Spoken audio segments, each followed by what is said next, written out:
evening and welcome to Girard High School here, home of the Girard Indians, but tonight, home to the Graveyard, the Western Reserve Scourge, and the River City Ravens, the OFL championship game. Scourge champions of the North, Ravens champions of the South. Great crowd here on hand. My name is Mike Hearn of the Western Reserve Scourge Football Network, and a lot of big things here between these two teams as they get ready to play in the championship game. And taking a look first at the visiting River City Ravens, 7-5 on the year, 4-4 in the OFL this season. They've got a couple of big wins the last couple of weeks, 26-20 over the top-seeded Ohio Crush in the conference championship. Also knocked out the 2014 North champion Zanesville Jets 15-14 in the game before that. And on the other side of the field here are the Western Reserve Scourge, 11-2 on the year, 6-2 in Carnation Division play in the OFL. They finished as the runners-up to the Strabane Spartans, a team that ended their 14-game regular season winning streak dating back to last year on July the 25th, but 20-6 on the road against River City in the first round and 21-7 last weekend in Pittsburgh against the Spartans. That's the difference, and that is why the Scourge are hosting here in the championship game tonight. They are ready to go. They're going to be in the dark jerseys, black with the electric green and purple as they make their way out to the Graveyard, and a plethora of fans awaiting them. The Ravens on the other side, they're going to have the white jerseys, kind of Oregon look with the wings on the shoulders and on the side of the metallic helmets.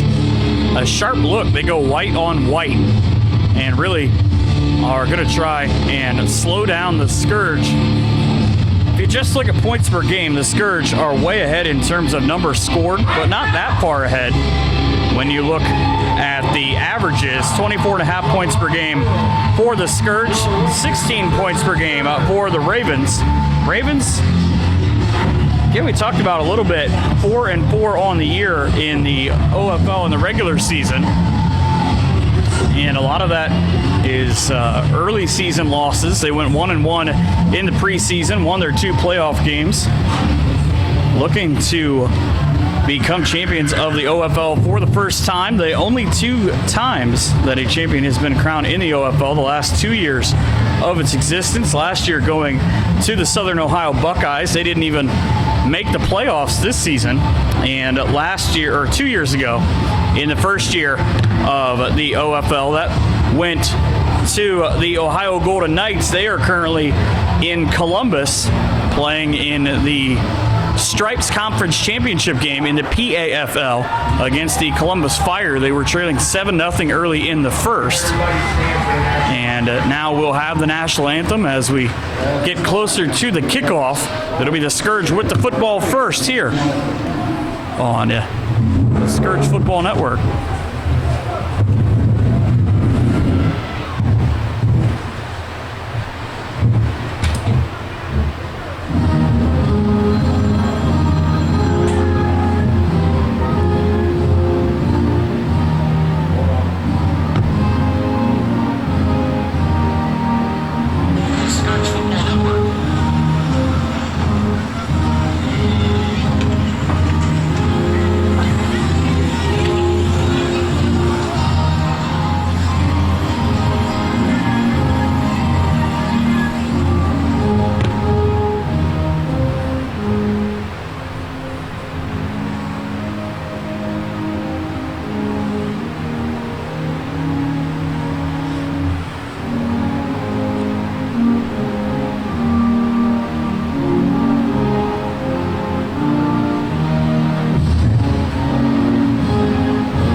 national anthem out of the way. Now time for the kickoff between the Scourge and the Ravens. Again, the Ravens in their whites are going to kick off going from right to left. Scourge will go the other way. Black helmets, black and purple jerseys with the dark numerals and outlined in bright green.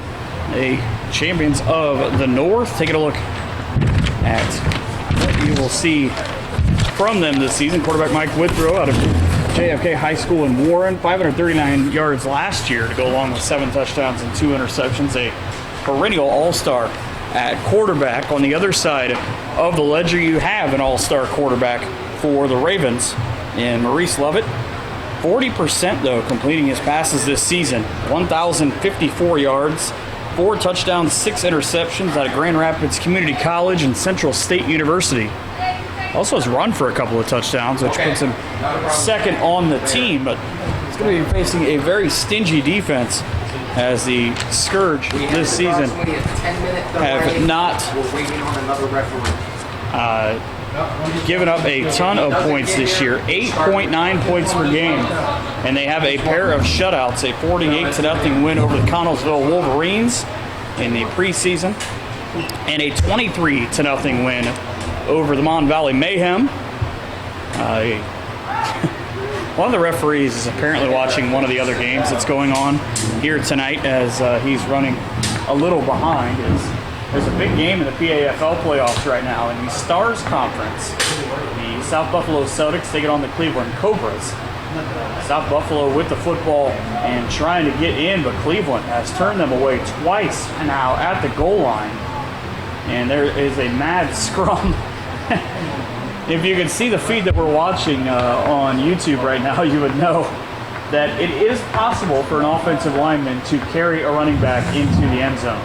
However, not necessarily true that they will give him said touchdown. Around 6 minutes to go in that one, as Cleveland holding a 16-10 advantage.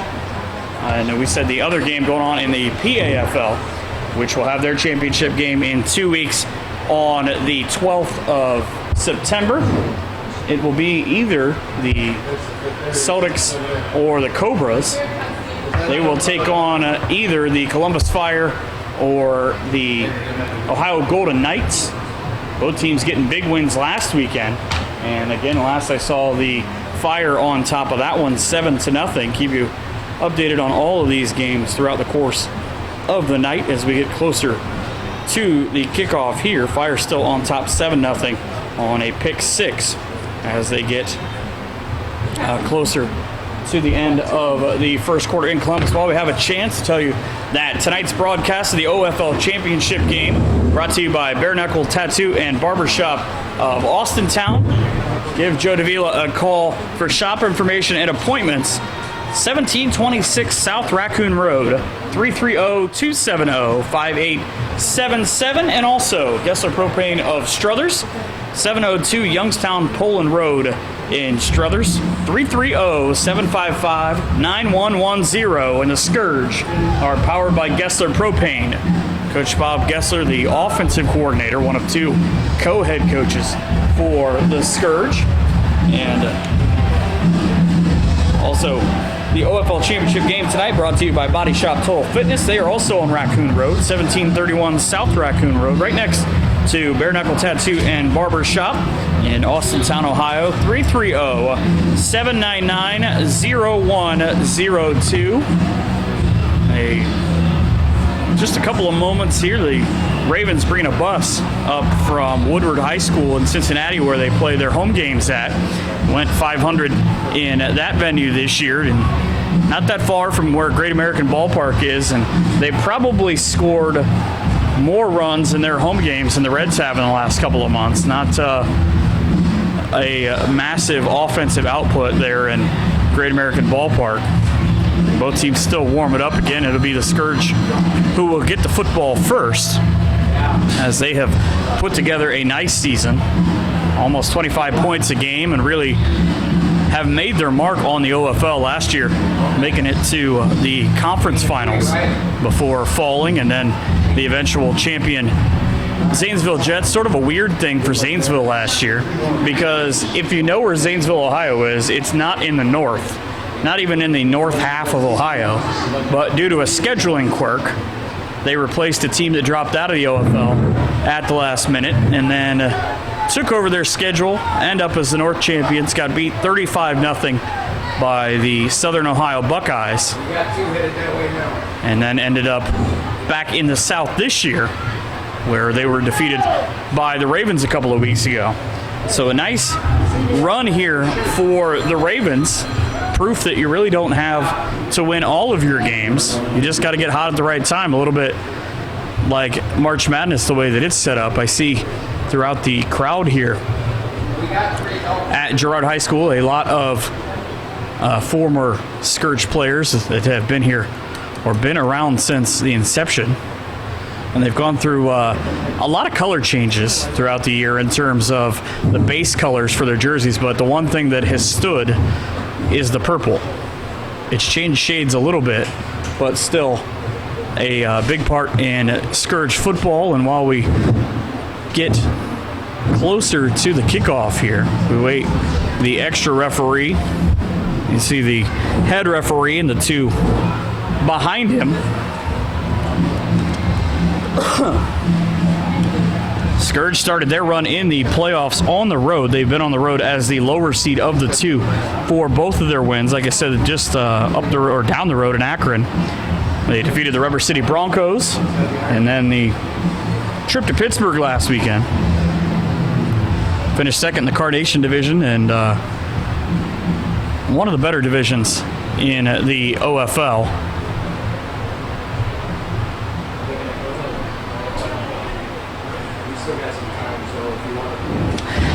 Both teams, it's kind of a weird thing. Again, it's kind of an old, if you know anything about semi-pro, you know that nothing really starts on time. And there are always reasons why that is true. Today, it is because of the refs. And the odd thing is, normally I would say, well, you can just blame it on the fact that college football is on, but college football actually doesn't get started until next weekend. And the NFL games that matter getting started next weekend as well. So trying to, not the preseason. Preseason is just for guys trying to get jobs in the NFL.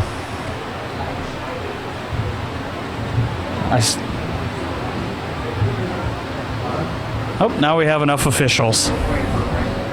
So hopefully the rain holds off as we look at the pregame temperature here in Girard. 81 degrees. Make it 77 degrees. Chance of rain 30%. Wind out of the west-northwest at 1 mile an hour. The humidity of 65% makes it feel like it is 77 here. And I don't think either one of these teams really care. They just want to strap up the pads and get playing this game. And the Scourge will go from left to right.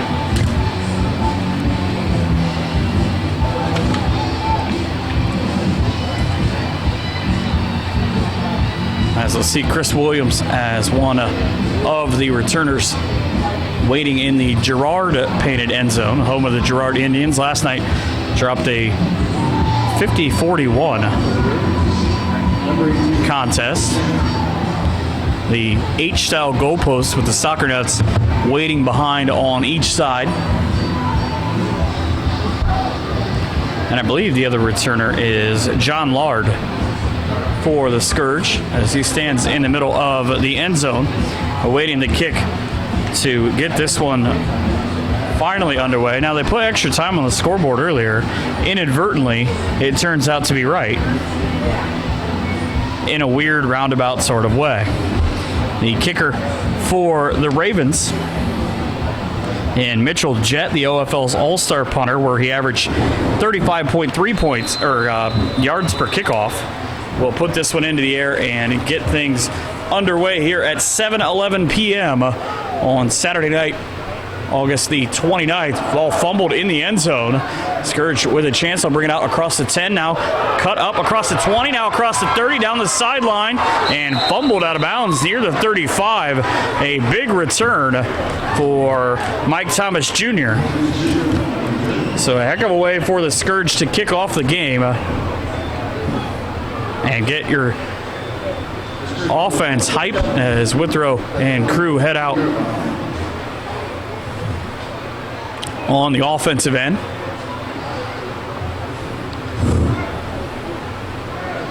They've got the ball spotted around the 41 right now, which I could have sworn I said 30s. We'll say the tardy official on the other side is pointing out he has a different spot as they try and put this one. Well, it looks like picture the Price is Right hill climber, where he goes up a little bit and down a little bit. They eventually put the football down at the 39, so that's where the Scourge will take over. Again, just shy of 25 points a game. As Mike Withrow comes out on first down in the I. One receiver to his right. Ball to 39. Ravens jumped. And you can see sometimes you get the opportunity to get back. Not generally when you touch a guy, and that's what Sir Abernathy III did right there. So the first play of the game is a penalty.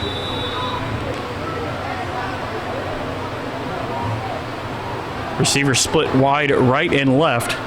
Mike Thomas Jr. here on the near side, who I guess gets credited with a 39-yard return. Handoff up the middle, running to the right for the Scourge. We'll give him a gain of 3. Actually, they'll give him 4. And that'll be Derek Maddox with the carry. So to bring up second down and 1 now right near midfield. Scourge going left to right in the center of the giant G. Picture the Green Bay Packers G, but just black, red, and white. I formation again here on second down for the Scourge. Ravens with 6 men coming up in the box trying to slow down the running attack. Withrow hands to the back, now bounced outside, and that will be Eddie McElroy.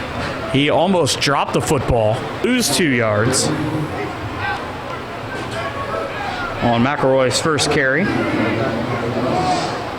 Back to 3rd and 4.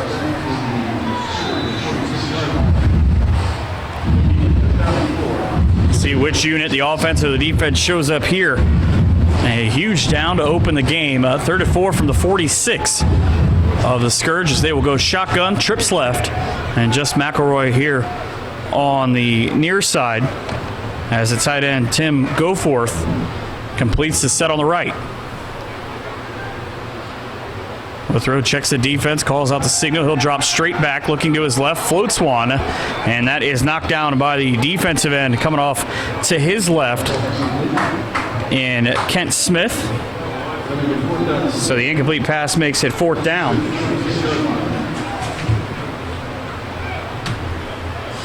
And presumably the first punting situation of the game. And that is knocked down by the for the Scourge as they will head to the defensive end looking at the Ravens. I believe it's Khalid Ali is the kicker or is the punt returner.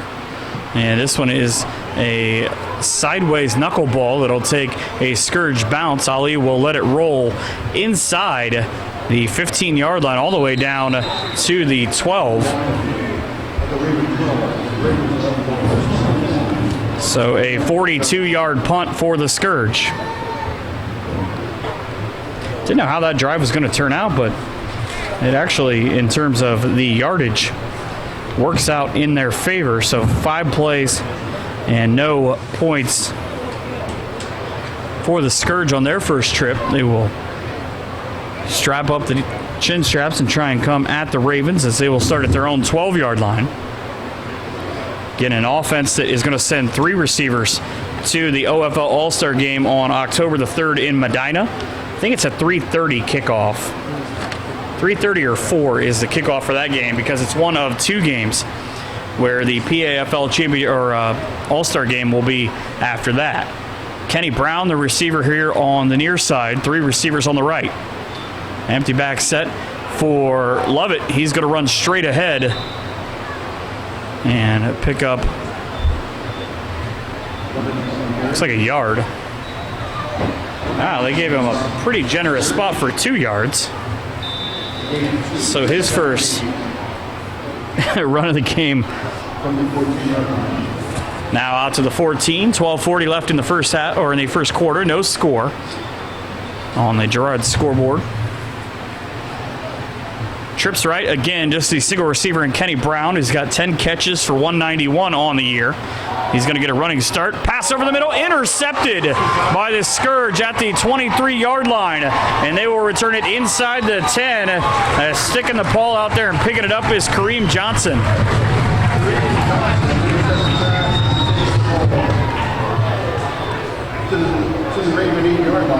And that was a pass that was just grooved right over the middle by Lovett.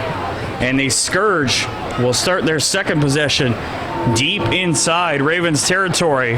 It'll be 1st and goal from the 7. So using defense to turn into offense there. And Withrow and crew will go back to work, much shorter field, as McElroy will be his tailback. He had just the 1 carry on the first drive for -2 yards. It did work out for the Scourge, though, as he, on the toss, held on to the football. They'll go I formation as they bring a man across. Pitch out. McElroy trying to get around the end. He'll cut into the tackles, but a great tackle to catch him at the 5 for the Ravens. That is Skylar Hughes, one of the captains for the Ravens, with the tackle. So McElroy now 2 carries for no yards. But most importantly, they did give him 3, so he's 2 carries for 1 yard. Ball down to the 4. Closer to the right hash here for the offense. 11:43 to go in the first quarter. Withrow checks the plethora of Ravens in front of him. And we'll try and come up with something here. Fake the handoff inside to the fullback, and walking in and punishing the linebacker in front was Derek Maddox. 2 plays, 4 yards, and a touchdown for the Scourge. Tell you what, you get a guy running full speed downhill that is big as Derek Maddox is, and you're in front of him, it's not going to work out real well for you. And he got the linebacker standing flat-footed in the end zone on a 4-yard touchdown run. 6-0 in favor of the home team here in the OFL championship game. Snap down. I couldn't tell if that was a design or not, but if your kicker runs past, generally it is not going to end well. 2-point conversion throw is no good. So the Scourge now on top here, 6-0.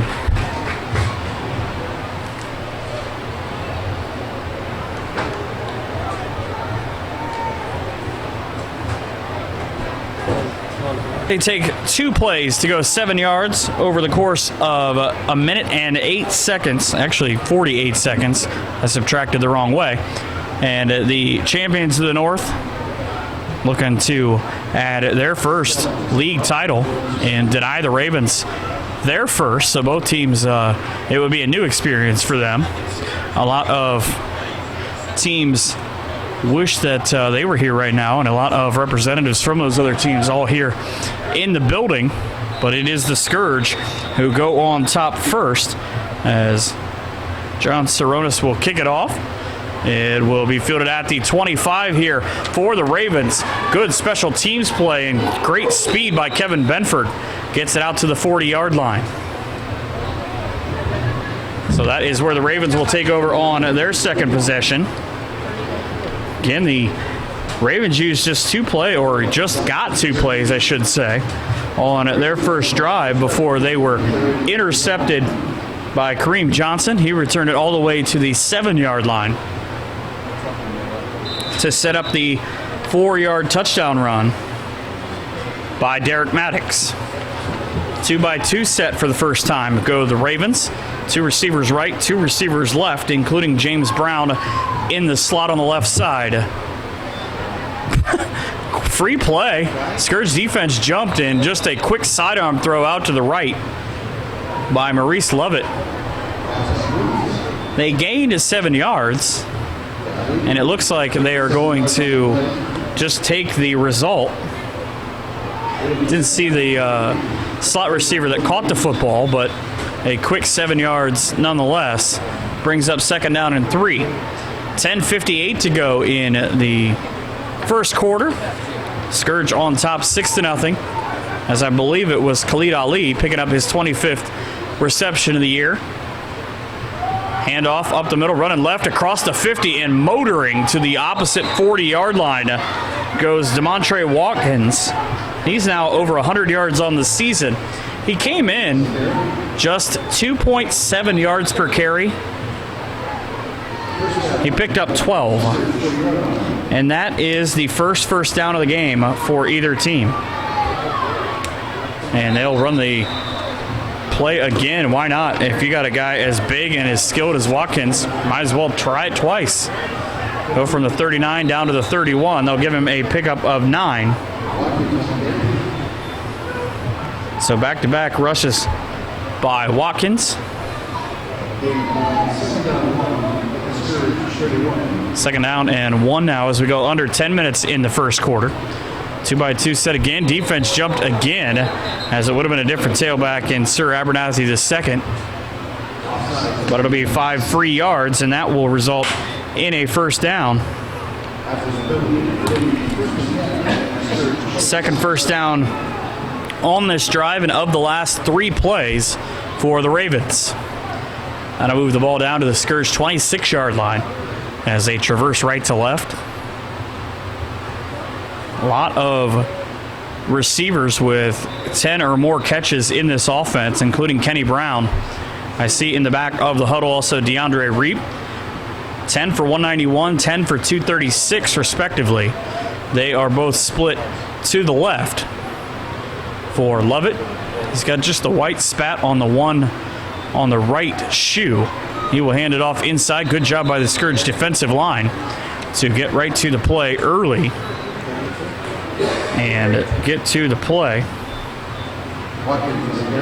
after a gain of 3.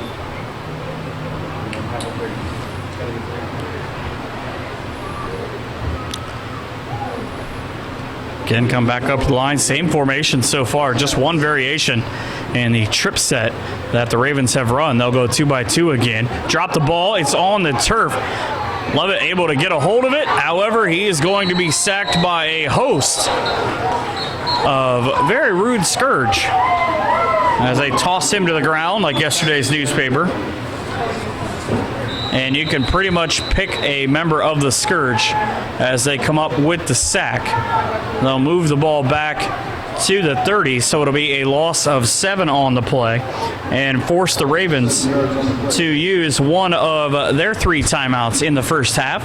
6-0 is the score in favor of the Western Reserve Scourge. This is the OFL Championship game. 13 seconds to go in the first quarter. The skies are dark to the right, but still, it's kind of like over cloudy right now as they're just encompassing the field here in Girard, Ohio, the OFL Championship game. Nate Moore, the linebacker for the Scourge, came up with the sack that pushed the Ravens back 7 yards. Pump fake, throw out quick to Khalid, and he will get back to the 20-yard line. He just used his speed to get to the outside. As Khalid Ali, 24 receptions, 273 coming in on the year. Interestingly about him, he's second in the league in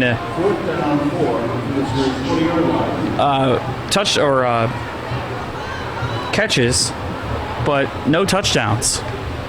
4th and 3 now, and that is going to be a first down for the Ravens. I'm not sure if Pearson Haywood knew what the snap count was, but he jumped whatever it was early and tapped the center on the way by, causing the penalty. And this is where the Ravens need to make something out of it. It's the second time that they have been given a first down by the Scourge defense. And it is their third first down of this drive that started at their own 40-yard line over 3 minutes ago.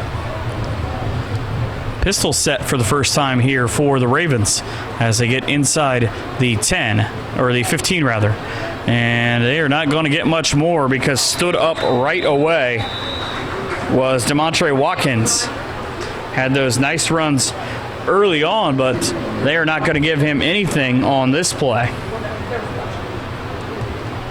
Sticks will stay right at the 15.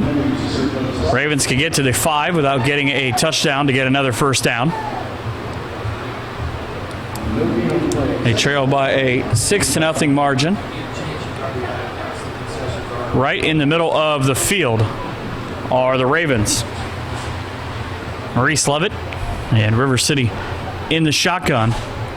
He'll drop back. Good protection on the backside. He's going to pump fake to his left, come back to the right, across the numbers, throws one at the 5 that is almost intercepted as he tried to hook up with DeAndre Reap.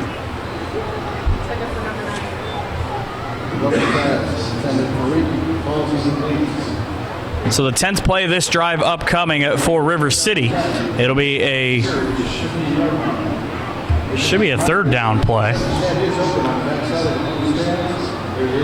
Ball closer to the left hash now as he hands on the hips and the squatting for the Scourge defense. They wait for the Ravens. They take their time in the huddle and make sure everybody on the same page. 2 receivers left and 2 right. James Brown and Khalid Ali to the right. Back in, Demontre Watkins will switch left to right. The shotgun stance, but the old style shotgun. And you can put this one 5 yards the other way as it'll be called on James Searcy on the right side.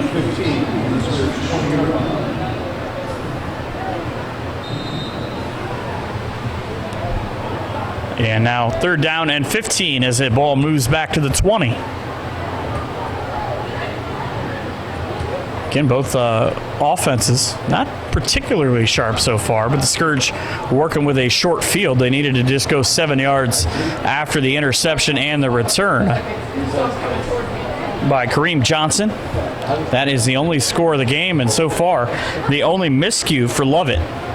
He's in the shotgun, takes the ball in the right hip, steps back, throws one in the back corner of the end zone, right into the hands of Khalid Ali for 6.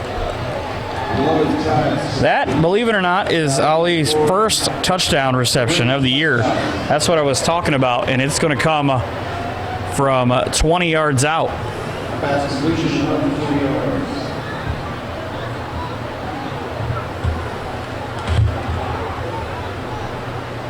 And the Cleveland Cobras knock off the number 1 seed in the Stars Conference in the PAFL playoffs in Buffalo. 16-10. They were up 16-0 early on with a screen pass and a pick 6.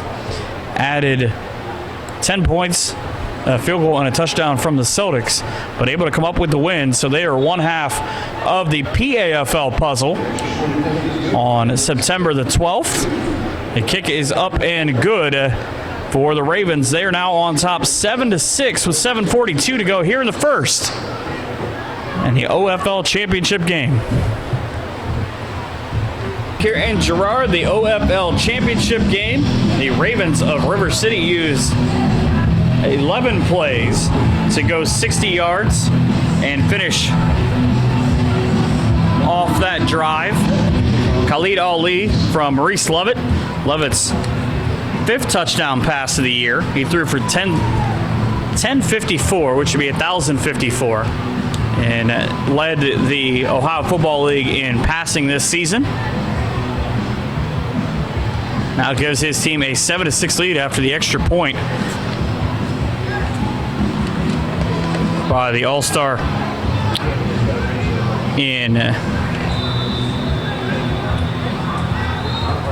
or the All-Star kicker rather, in Mitchell Jett. Jett now with the bright orange shoes puts a tremendous boot into that one and kicked it in the back of the end zone, and that is a smart move for the Scourge in just downing the ball in the end zone. I actually thought they were going to do that the last time, but it didn't turn out that way. It did turn out, end up being a 41-yard return. Thought he went out of bounds to the 33, but splitting hairs at this point.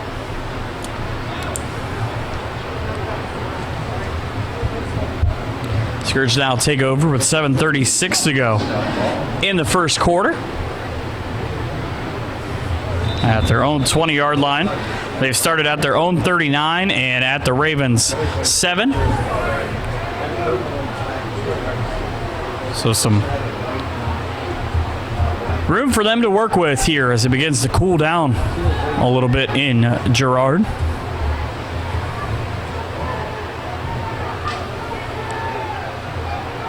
Man in motion now coming across the formation. It is an I. It'll be a pitch out. McElroy will try and skirt around the side, but again will not get past the 20-yard line.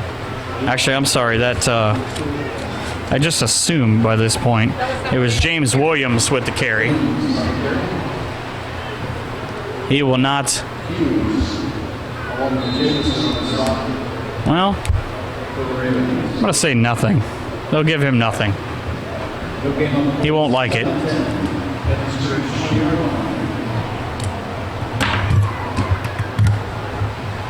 .7:01 remaining in this quarter. So first quarter that's taken 25 minutes so far. Kickoff at 7:11. Now a split back set in the shotgun for Withrow on second down and 10. He'll pump fake with both hands to his left, come back across the middle, and he missed a couple of receivers before he was taken down. Mike Thomas Jr. was wide open across the middle of the field. But the sack, Vincent Jameson for the Ravens will back up the Scourge 5 yards. Jameson comes in with 13 tackles and 3 sacks. That'll give him number 4 on the year.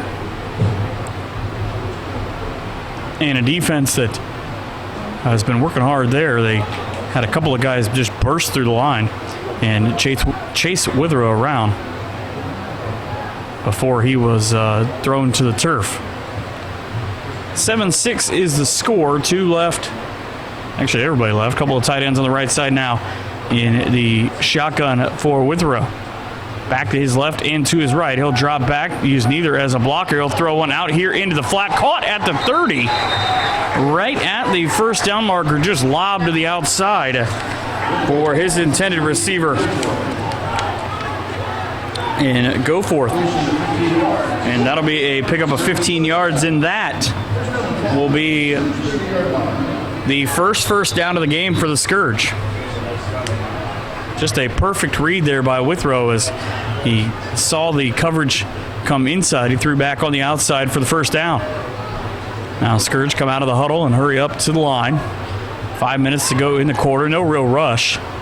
Trailing by a point. I'll go with an I. As I'll bring go forth across the formation to his left. Handoff. It looked like not very much. Just trying to test up the middle is McElroy. So 3 carries now for him, and he's a guy who, if he can get free, is going to get big yardage. He didn't gain anything on this run. So he's got 3 rushes so far, and just the 1 yard to show for it. Scourge again break the huddle. They on 2nd and 10 from the 30-yard line. 1 receiver split wide on either side. 2 backs in there almost as blockers in the shotgun as Withrow stands at his own 25-yard line. He'll drop back, throws one across, and it is intercepted at the 25-yard line, or at the 50-yard line. But as it's pro rules, I don't know why they called him down. Oh, they said it was incomplete. There was not a good relay of the signal there by the officials. And any River City fans that are listening probably are not shocked to know that was Mike Bell, who led the OFL and broke the 2-year-old league record for interceptions in a season with 8. So a very unhappy group of Ravens on the other side, but it'll go just in the sheet as an harmless incompletion.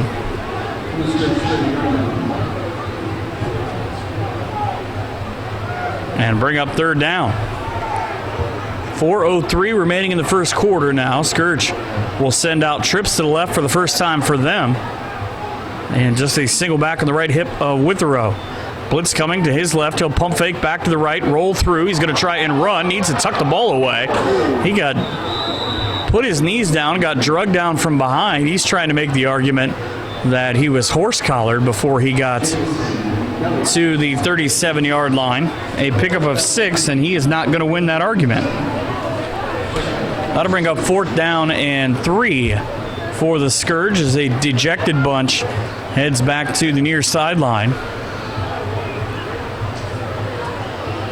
So the Ravens used 2 big penalties against the Scourge on their first drive, or on their last drive, to turn it into points. This time they will need to do it in the return game. Standing back there, it looks like Kevin Benford. I'm sorry, that is Kenny Brown. Brown will take... I was right the first time. It was Benford. And he will take the... It's white jerseys with purple numbers, and sometimes when they turn sideways, the 4s look like 1s. But the Ravens get the football back after the punt. 2 good punts so far for the Scourge. Obviously, you could always have better. But this one will put field position at the 35 with 3:07 to go. Third time that the Ravens have had the football, their second best field position to start a drive at their own 35. Love it in the shotgun. Again, just the white spat and the tape on the right shoe. He will give to his big tailback again in DeMontre Watkins. Watkins will power ahead for 7 yards. And he's been a bruising force so far. Again, the winner of this one, the OFL champions, the 3rd champion in the Ohio Football League.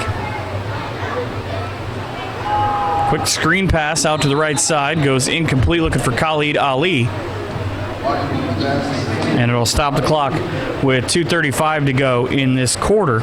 Bring up 3rd down and 3. It's starting to darken the skies a little bit directly in front of us. I swear I just saw lightning way off in the distance. They say the visibility is 8 miles right now. Hopefully it is way further than 8 miles. 2x2 set in the shotgun. Again here for the Ravens. As Lovett is going to see his offense back up 5 yards. Pretty easy to figure that one out when Kenny Brown is halfway down the field. Penalties have been the story of this game. After picking up 2 straight penalties, it will be the Ravens, or being the beneficiaries of 2 penalties, I should say. It will be the Ravens who will give back the penalty yardage, and a timeout taken by the Scourge. Now 2 timeouts apiece for each team. 2:35 to go in the opening quarter. Just 1 score for each team so far after a 42-yard punt to open the drive from the Scourge. The second play of the drive for the River City Ravens ends with a Kareem Johnson interception. He returns it all the way to the 7-yard line. And a quick touchdown run for 4 yards from Derek Maddox made it 6-0. Scourge with 11:30 to go in the opening quarter.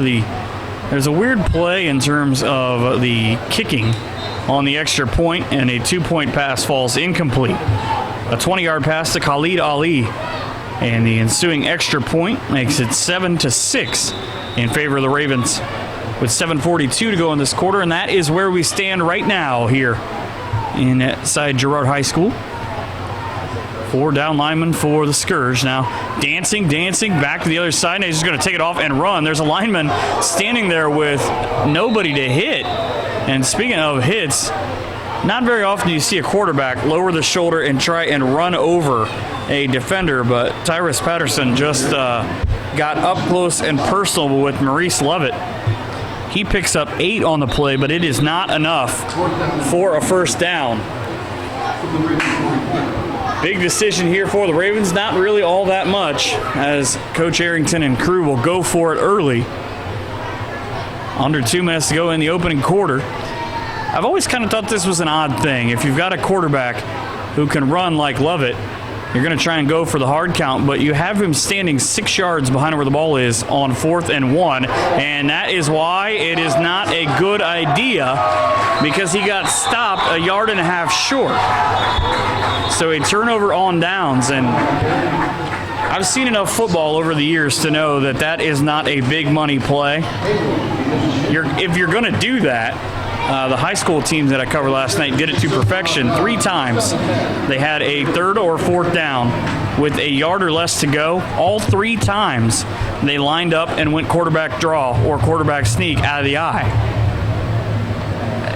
You have to go so much further when you do it out of a pistol or a shotgun. Just line up and let your big guys eat. Didn't work out. Scourge take the football, 1:38 to go in the first quarter, trailing by 1. They have the ball at their opponent's 44-yard line. And the graveyard ready to come unglued if they can get a big play here. Withrow will take the time as he saunters up to the line. Jersey's already untucked as he's had to run for his life a couple of times. Left foot behind the right, and I don't know if that was just to prove a point, but Withrow goes under center, out of the eye. Quarterback sneaks straight ahead and gains 2 yards. I feel like the reason you do that is to prove a point of, hey, you guys can't do it, but look, we can. Or he's super smart and saw something out of the defense and is way better at football than I am. That one's also probably true. Receiver split wide left and right for the Scourge on 2nd down and 7. Withrow now under center again. 2 receivers staggered to his right. As he goes under center, ducks and pitches out here to the near side. That is McElroy, and he'll get across the 45, and the 40 be pushed out near the 30-yard line, but hold up. Penalty for a face mask on the play. So he got to the 30, give him a gain of 12. That'll give him enough for the first down, and then tack on the face mask penalty afterwards. And the home team now is rolling on this drive. I'll mark that off from the 30-yard line at the end of the run, as the referee will walk all the way down to the 15-yard line. You know, I used to guess at these how far he was going to walk because I thought I knew the rules. Sometimes it doesn't work out like that. 42 seconds to go in the first, as the Scourge taking all the time in the world to get up to the line, not in a hurry, as they have pretty much controlled, when they run the football, the front against the defensive front of the Ravens. Fake the pitch high, counter back the other way. Now I believe it's Williams trying to get room, gain a couple of yards before he is stopped. No hurry, I believe. Again, James Williams was the tailback, or the receiver, I should say. Kind of hard. You can almost tell because he's got the jersey where it's pulled up above the pads, kind of like Work Dunn used to do at Florida State. That's probably way too dated of a reference.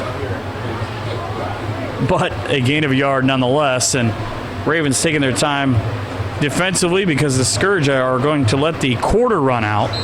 And after 1 quarter of action, the visitors are on top of the scoreboard here in the OFL championship game by a 7-6 margin. You're listening to the Ohio Football League championship game, and tonight's championship game brought to you by Bare Knuckle Tattoo and Barbershop in Austintown. Give Joe Davila a call for shop information and appointments at 1726 South Raccoon Road, 330-270-5877. Also by Gessler Propane of Struthers. The Scourge are powered by Gessler Propane, and you can be too. Stop in at 702 Youngstown Poland Road in Struthers, or give them a call at 330-755-9110. And also tonight's OFL Championship game broadcast being brought to you by Body Shop Total Fitness. They're also on Raccoon Road in Austintown, 1731 South. To be exact, 330-799-0102.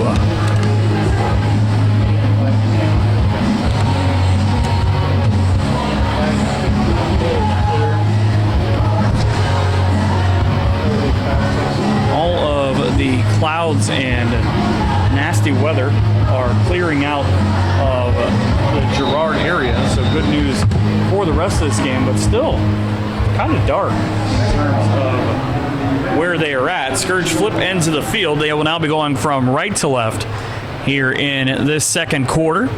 It is 2nd and 9 as play resumes. Ball actually 2nd and 10. They didn't give him anything, or at least when they put the chain down to start this quarter, they flipped it. Now Withrow under center. He'll fake it. Bootleg to his left. Throws one. It is intercepted. This one's going to count right at the goal line. That was Mike Bell, and he does pick up interception number 9 this season. But there's some argument about the fumble, about whether he fumbled when he hit the ground. So chalk that up as an interception and a fumble.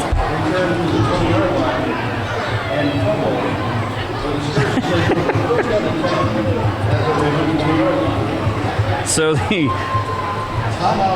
I believe the Scourge actually end up losing 6 yards out of that play, but they will take over.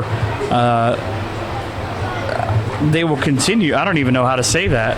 They will continue to take over as the ball will be spotted at the 18-yard line. So they will sort of continue this drive as the interception proves to be no damage. They get the football right back. So they've had the ball since the 138 mark of the quarter. And the injured Raven being helped to the sideline in DeAndre Reap, a big part of the receiving core for the Ravens. The dual turnovers will bring up 1st and 10. Now the Scourge on offense at their opponent's 18-yard line will send a man in motion and go forth. He had the big 15-yard catch in the last drive. Penalty flag immediately on the pitch out to James Williams. Williams, the speedy tailback. That entire play will be negated based on a false start. So either the Scourge got really quick or they outjumped the referees because they got that entire play off. And okay, I was waiting to see if they were going to mark the ball back to the 23 or not. So this drive's second incarnation takes place from the 23 and begins with a penalty. So it'll be 1st down and 15 for the Scourge offense, trailing 7-6, 14:44 remaining in the opening half. With the row in the shotgun. He's got green socks with the band on the left side, actually, and it's going to be a sack and the spoon for the eat 'em up right at quarterbacks as Withrow is taken down by Tevin Redmond. Tevin this year, the Tasmanian Devil is what they call him. He's done a little bit of everything. Ran for a couple of touchdowns, caught a pass, 28 tackles, 3 sacks. He's also thrown a touchdown this year. Comes up with the sack and a loss of 6 on the play. So the ball all the way back to the Ravens 31. Again, a drive that started at their 44-yard line. The interception and the fumble had the ball at the 18. So negative 13 yards on the last play and a half because only one of them counts in terms of downs for the Scourge. With the row and the split back set, kind of a full house look as he's got two backs in front of him. Low snap, skipped off the turf. Man coming from the outside, got away from him. He's going to fire one deep down to the 13. Caught on the right side and down to the 5. 26 yards on the pass and a Western Reserve Scourge first down.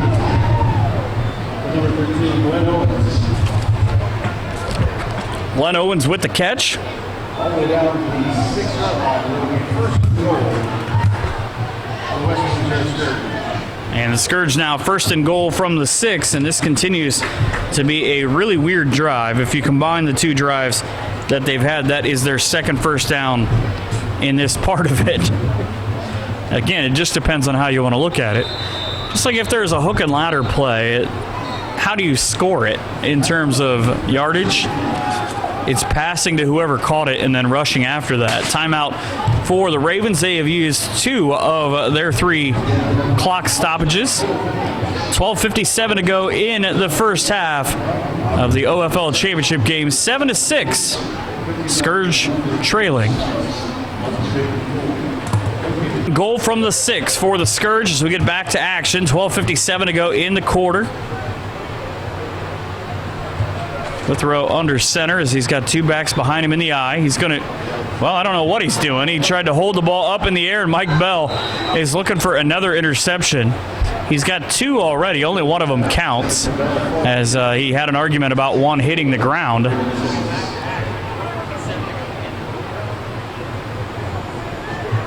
Forgot I didn't turn myself off over there. The incomplete pass now brings up second down and goal from the 6. Scourge averaging 25 points a game. They got the short, really short field touchdown in the first quarter of 7 yards. Well, the drive went 7 yards. The touchdown was 4. Now a man in motion, though. There's no tailback. It'll just shift into a pistol for the Scourge. Handoff up the middle, right into the outside linebacker, and here we go with the pushing and shoving. Not anything more than 4 yards on the gain for Derek Maddox.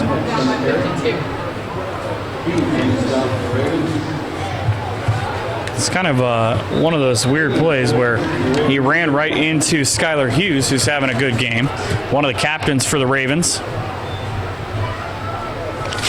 Scourge now third and a goal from the 2. With row under center, almost took a knee, and there's going to be a false start. Second time in the drive and a half that the Scourge have been nailed again for that penalty. And what was third and goal from the 2 will now be third and goal from the 7.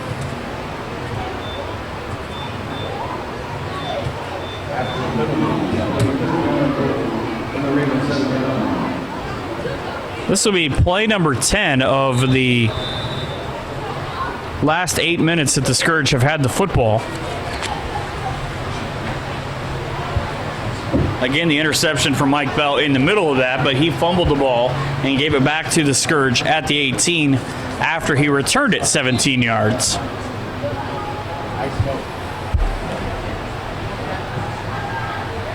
lot of guys with just one green sock. I don't know what the significance is, but Derek Maddox, the fullback, has that right now. Pretty tall for a fullback, too, as he's got the touchdown. And add 5 yards again, as the right side of the line jumps off for the Scourge. And that will move the sticks back another 5 yards. That's 3 penalties for false starts on this drive for the Scourge. Each team has 15 yards in penalties on this drive. Remember, early in the first part of this drive, it was a face mask after a 12-yard gain on the Ravens. Split back set and a much different third down than it was 12 yards ago for the Scourge, as they had third and goal from the 2. Now they are backed up to the 12. Withrow takes the snap, pressure coming from the corners, fires one over the middle. And a home run ball goes right into the hands of his receiver over the middle.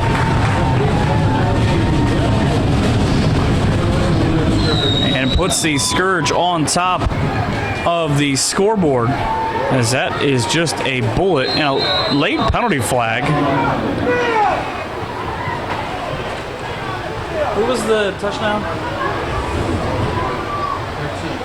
Okay. So Glenn Owens with the touchdown catch from 12 yards. Somebody went out there and high-fived or something. Celebration. I don't know how you get a celebration when everybody was already back in the huddle. Kind of a late call from the white hat. And Coach Gessler is giving him the business, as they say. Or he's just telling him, hey, you know, Gessler Propane fuels the Scourge. Right now, you are fueling my anger. 12-7 in favor of the Scourge. 11:36 to go as they are going to line up and go for two.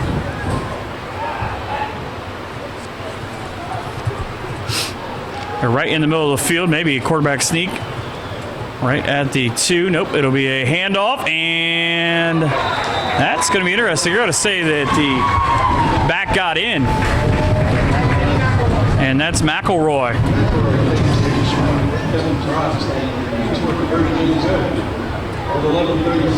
So now 14-7 is the score in favor of the Western Reserve Scourge here in the Ohio Football League championship game.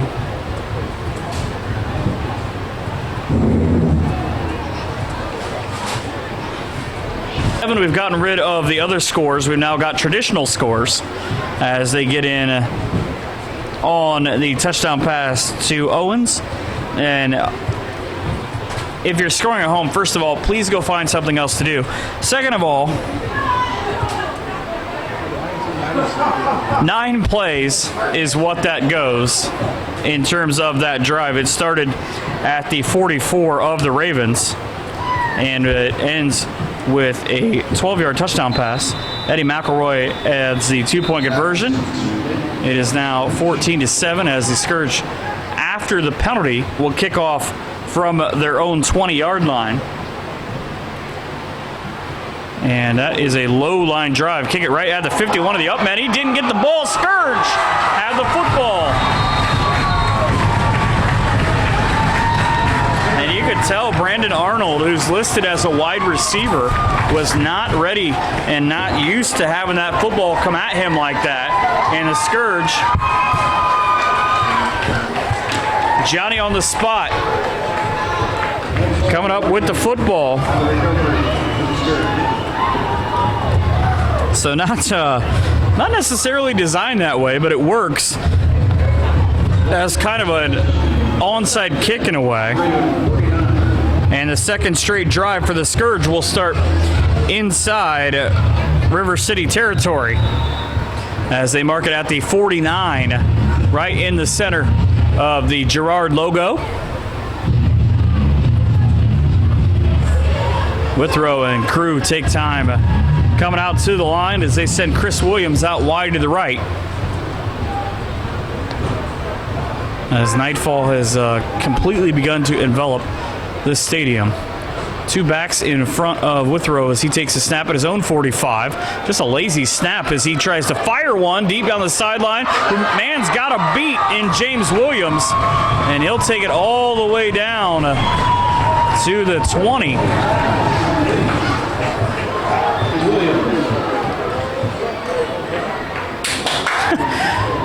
I was between 3 and 8. It really doesn't matter because 3 and 8 are both named Williams. First down, Scourge. A pass of 35 on the play goes for the first down. It's nice when that happens as an announcer and you can't see the numbers and 2 guys have the same last name. Williams with the catch of 35 yards. Now 1st and 10 from the 14 for the Scourge. They'll go handoff, bouncing across left tackle and out to the outside, running across 3 different guys and into the end zone. That is James Williams, and he's going to do a little dance and make some love in the end zone, I guess, because his teammates are fired up, and it is just that quick. Scourge go into the end zone in absolutely no time flat. And they put that one on the board. A run of 14, so 49 yards over the course of 1 minute. Actually, 55 seconds is what that goes. 10:34, and the Scourge are on top 20-7. An extra point would make it 21-7, the exact number that they defeated the Strabane Spartans by last weekend in Pittsburgh.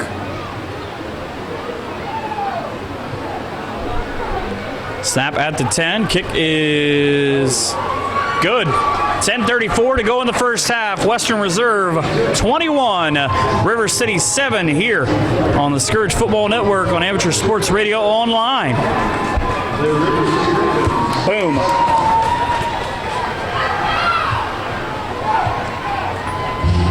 That's just better. Two plays for the Scourge to get into the end zone and make it 21-7. They go 49 yards, a 35-yard pass play for one Williams, and a 14-yard rushing play into the end zone for the other. The first being Chris, the second being James. Kickoff the last time was from the 20 based on penalties. I'm actually kind of shocked. There was more celebration, in my opinion, after this last touchdown than there was on the first one. Ball will take a perfect roll, and kind of an odd choice by Khalid Ali. He grabbed the football at the 8 and just walked out of bounds at the 10. I don't know with the way that ball was curving that he wouldn't have been better to just let it go out of bounds, because the route that ball took off the turf, it might have rolled out of bounds and given them either great field position or the opportunity to make the Scourge re-kick. He did neither of those. So, River City will take over with 10:32, and this is a pivotal point in this game. The first couple of plays of this drive are really big, because not only has River City got their back to the goal line, and any mistake obviously will cost you a lot, but it's a momentum thing right now. Khalid Ali goes in motion from one side to the other. The first play of this drive is a handoff going off right tackle for the Ravens, as it'll be Sir Abernathy II. Comes in, 33 runs, 140 yards, 4.2 yards per carry. He got exactly 4 right there, and brings up second down and 6. Ravens come up to the line. They've got one timeout left. Not really an issue, as there's 10 minutes to go in the first half. Now a ball fired out onto the outside, and it'll go for a first down out to the 30, and trying to strip the football out of Kenny Brown's hands. It'll go from the 14 out to the 35, so a gain of 21 on the play. And a Ravens first down. That is their first down since their second drive, the one they scored on, their only score of the game. Hand off to Abernathy the second. He will be bottled up as he runs to his left. Penalty flags, I guess, at this point, just to throw one. Personal foul for a face mask against the Scourge. I guess it's possible to get that when you have 4 guys holding on to one dude. It's probably a good chance. Jim Moody checking into the game for the first time, along with John Lard. Lard had that big opening kickoff return, as Rob Eggleston, one of the captains, will check out. They will tack on the yardage and put the ball at the 50-yard line.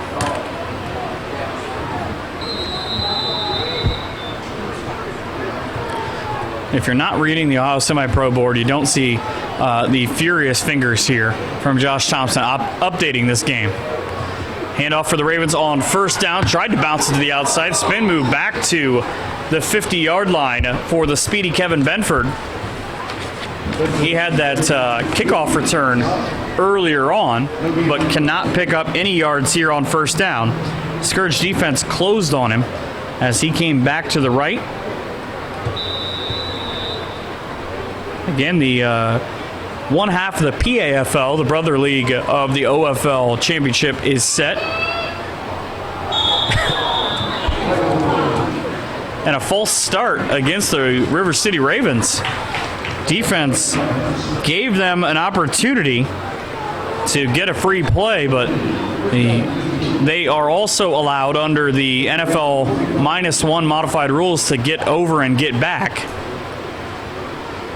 So it'll be the Ravens who will be tagged with the infraction. And the Cleveland Cobras go to Buffalo and knock off the number 1 seed in the Stars Conference in the South Buffalo Celtics, 16-10. A furious rally by the Celtics ends with no victory as they were shut down a handful of times at the goal line by the Cobras defensive line. High snap here for the Ravens. Try to get it outside. Ball in the right hand. One throw across the middle. Terrific catch with one hand there for DeAndre Reap. That is his first catch. It will go from 145 to the opposite 43. A gain of 13 on the play.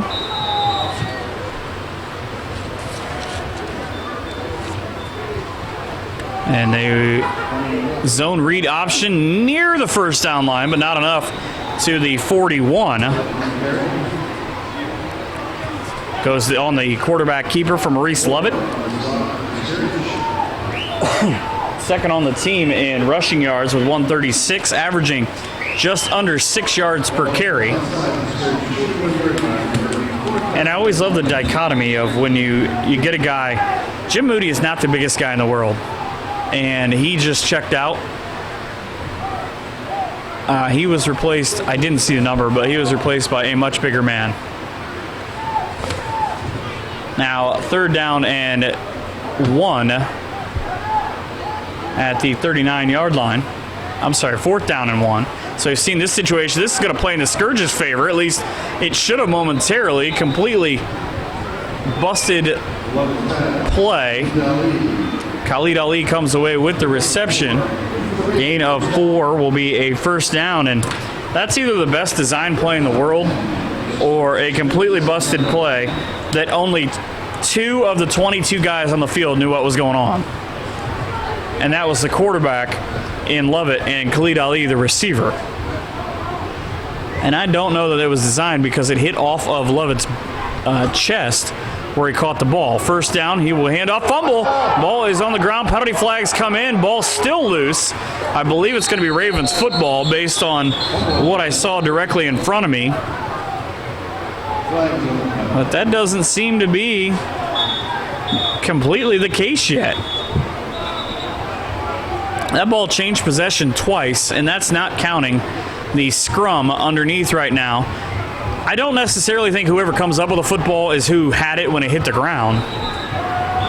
The officials are just whistling. Maybe Dixie at this point. Khalid Ali on the bottom of the pile.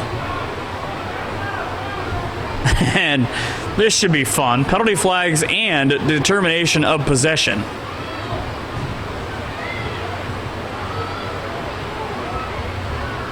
Well, one official says one way. He's got the white hat, so maybe he's important. Clock stopped with 7:36 to go in the quarter. 21-7, Scourge with the lead. Josh Dodson comes back in. Holding against the offense.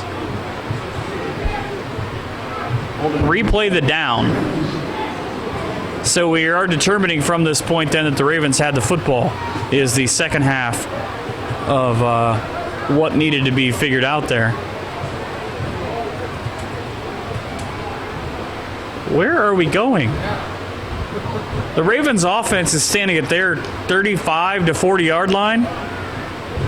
The Scourge defense was standing at their 35 yard line. There was 20 yards of room in between them. And I guess the holding penalty will back them up to the 48. All right. I don't think anybody knew, even the referees, where that was going to go.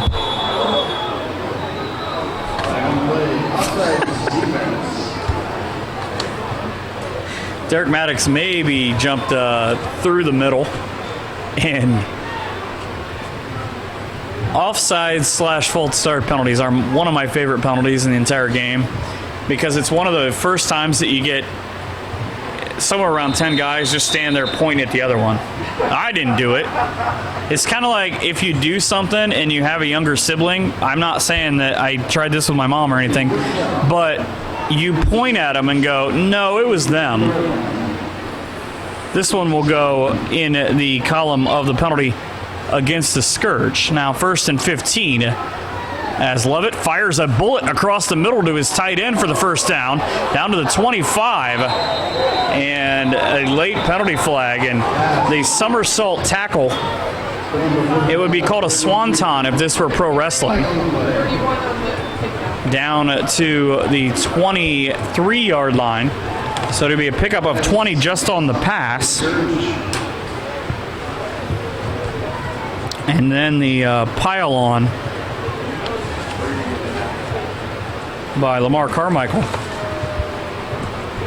And I believe he has actually gotten tagged for 2 penalties now, as this will go half the distance.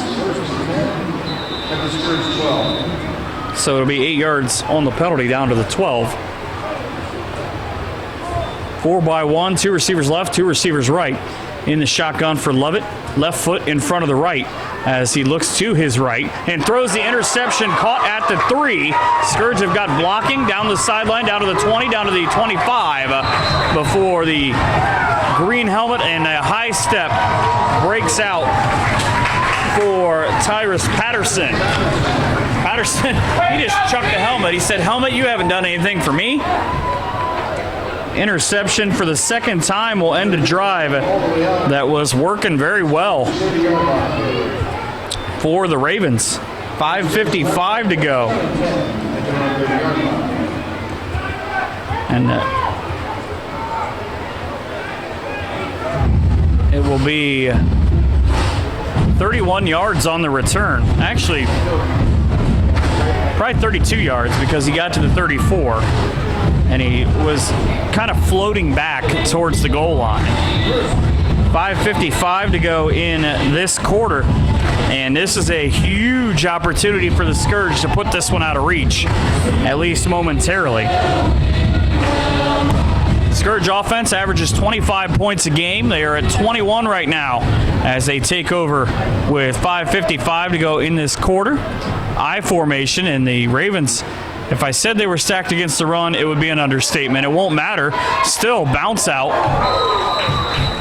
And McElroy with a good run. He'll pick up 8. Or 10. Ooh, he almost got 11.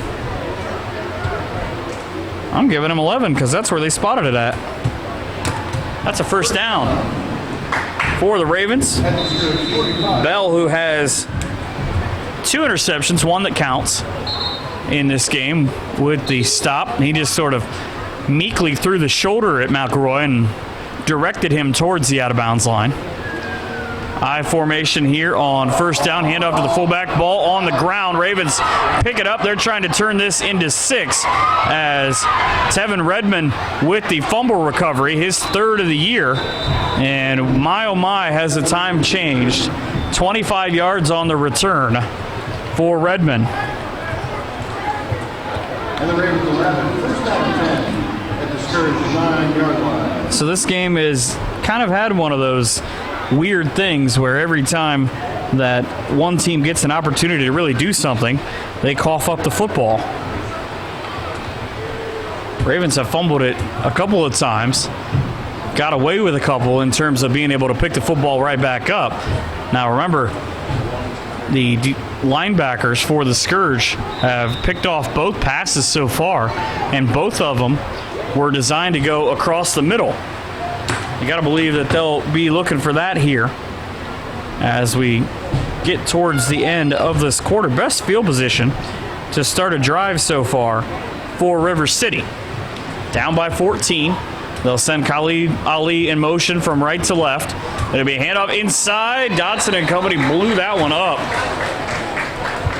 because that one was not going to go anywhere against that defensive line for DeMontre Watkins. He will actually lose a yard.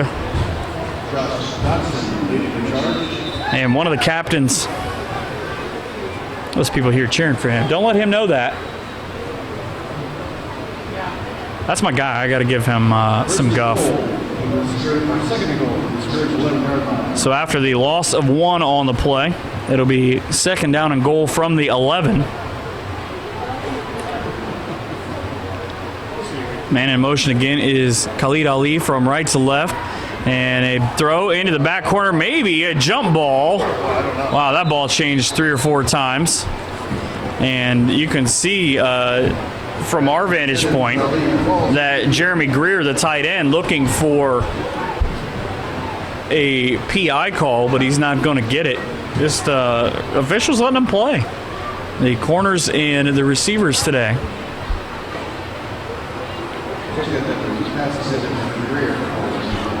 So he will, again, dejectedly come back in the huddle.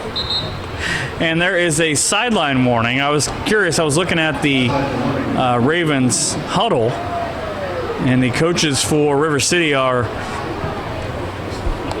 disputing this call. But at this point, your first one is only a warning. So whatever, I imagine that it's a continuation of the last play because I just watched the official point in the end zone on the Greer incomplete pass. So I guess sufficient explanation has been given, at least from the official's perspective. And he'll pick up the hanky, put it back in his pocket, dust himself off, and try again. Now, 3rd and goal. 2 left, 2 right. Kenny Brown here on the near side. Rashawn Shannon, though, they're about the same size, so probably going to be a fade to Greer back on the other side. Snap down, and a throw across the middle going high to get it, at least momentarily, was DeAndre Reap, but he cannot hold on to it. And it will fall incomplete into the back of the soccer net and bring up 4th down. Weird couple of last drives. The Ravens go all the way from their own 10 down to the 15 of the Scourge and throw the interception. Scourge get it at the 34 after the return. Go one play and then fumble the football on the second one.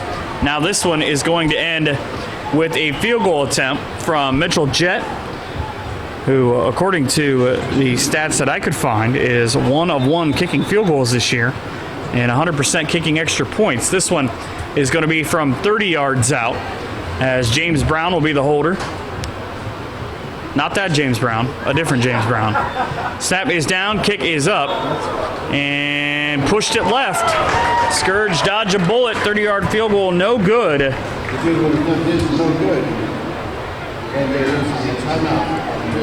And the offense will come back on the field. There is an injured Raven down as he is going to be attended to. We'll step away, 4:28 to go in the second quarter. 21-7 Scourge here on the amateur sport. Down on that, the 20. Should be at the 20. Fire lead with 3 minutes to go in the third, 10-7.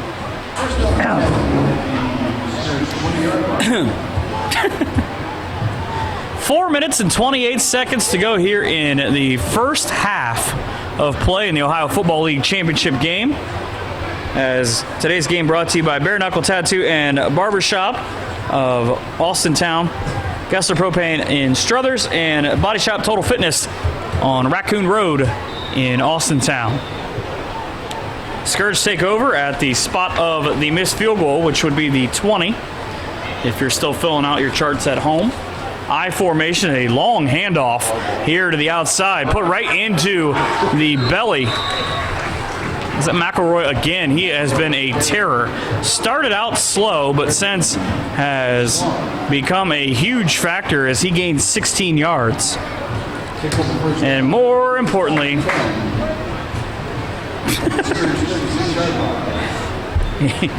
He is not making the stat guy very happy. The officials are not making the stat guy very happy. Spot the ball and then walk it to a different spot. 36 is where they'll spot it at. 3:51 to go in the half. 2 timeouts for the Scourge still, 1 for the visiting River City Ravens. A handoff. McElroy caught in the backfield. He'll try stiff arm. He'll spin me right round and be stopped at the 30. But a bigger story, one of the linemen for the Scourge is down and in pain, holding the right leg. I thought I saw 77, which should be Brandon Doggich. But where did he spot that at? Wow, McElroy got a favorable spot as he only loses 3 on the play. I thought they had him at the 30 before the whistle was blown. 3:31 to go in the opening half. Again, the PAFL will be either the Cleveland Cobras, who were 16-10 winners over South Buffalo, against either the Ohio Golden Knights or the Columbus Fire. With a couple of minutes to go in the third quarter in Columbus, I believe they're playing at Grove City. The Fire lead the Golden Knights 10-7 late in that quarter, so could have that'll be the championship game in a couple of weeks, and that one should be interesting. But a lot of people, there's a big thing going around, want to have I don't know how this would work, want to have the OFL champions play the PAFL champions. We tried that when didn't the Southern Ohio Buckeyes want to move up, and then a handful of the players, from what I understand, are on this field tonight as River City Ravens. Trips right here on 2nd down and 13 for Withrow. He'll throw a screen and threw it right in the middle of 4 white jerseys and almost came away with it at the 41. But the pass falls to the turf. Actually, that Fire game that I was talking about, Dave Ladden, affectionately known as Shut Up Dave, if you know him, tells me now it's the end of the third quarter as they're listening here on the Amateur Sports Radio Network in Columbus. Incomplete pass brings up 3rd down. Jim Cuppen will come on. Well, he will come on, run onto the field, and then run right back to his place on the sideline. As the offense breaks the huddle. Under 3 to go here in the first half. Scourge enjoying a 21-7 lead. They've done it with a couple of interceptions, a strong ground game, and a touchdown. 3rd and 13. Withrow drops back, pressure coming, gets away from 4 guys, fires one on the run right in between 2 of his receivers, and a very unhappy Lamar Carmichael. And also on that play as it hits the turf, Goforth sees it go incomplete as well. This is the first punt. It's the 3rd punt of the game. It's the first punt since about 4 minutes to go in the first quarter. So it has been a long time between punts so far. Back to return is Kevin Benford, standing at his own 30-yard line. Wow. If you're a center fielder, you call for a fair catch easily. Scourge needed down this because they did not get the roll. It'll go from the 33, 22 yards, and put River City in good field position as they will begin their drive at their 45.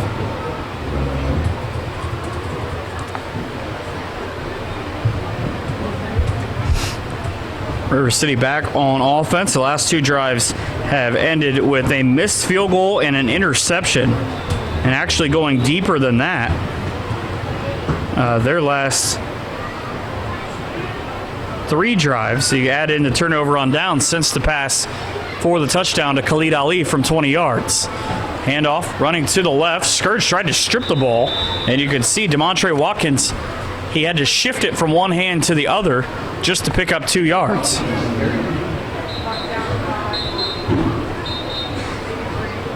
I guess we're just beeping all over the field right now. Another player down, I believe, the one who made the tackle. Clock stops with 2:26 to go in the first half. Scourge on top, 21-7 here. 2:26 is the time here on the scoreboard at Girard High School as it begins to run. Ravens tasked with a 2nd and 8 from their own 47-yard line. Now with the snap, dropping back, defense coming. Deep throw across the middle. 3 catches and an incomplete. They were going to say that hit the ground. I'll tell you what, DeAndre Reap, though, he went way up the ladder and he almost got an Oscar for how good he acted trying to pick up that ball. That would have been a gain way down the field, down to about the 25, but the official right on top of it. The back judge told him, nope, hit the turf. So the turf monster wins another war. 2:06 to go in the half. 2-minute warning upcoming along with 1 timeout for the Ravens. 3rd and 8 as they will have a lot of protection for one of their captains and an OFL All-Star in Maurice Lovett, completing only 40% of his passes this year. He'll have a trips left. High snap, pressure coming from the backside, and I don't know what Scourge eat, but I am imagining that Raven is probably something on that list because they had 3 different guys that sacked him to the turf. Goes from the 47. Looks like they will spot it as Eggleston and crew get there at the 39. That's also generous, and a sack of 8. I think that is the 4th sack of Lovett by the Scourge here tonight. That also triggers the 2-minute warning, which is right now code for get a quick drink and let's hurry up and punt the ball. Because the only guys who were getting a drink were the guys coming off the field. Somebody's got to get home, watch an episode of CSI Miami or something. Whatever's running on this channel.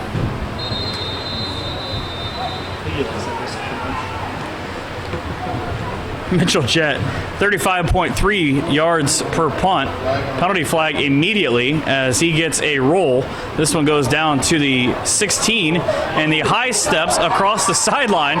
All I see is green socks and high steps out to the 45. And for 2. I'm pretty sure that we threw one from up here too, because there was one immediately where the ball was being punted from at about the 35, and then there were about 6 on the other sideline. And the officials are probably talking about how much money they can pull together to go to Arby's after the game.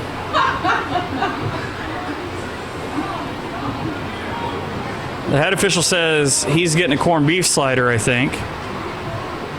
No, the other guy said the chicken slider. So that guy's taking an order. The back judge, no, see him, he's got his pad out. Now, Halftime order. at minute 44, I'll be here all week, holding against the Ravens is waved off. Now, during the return,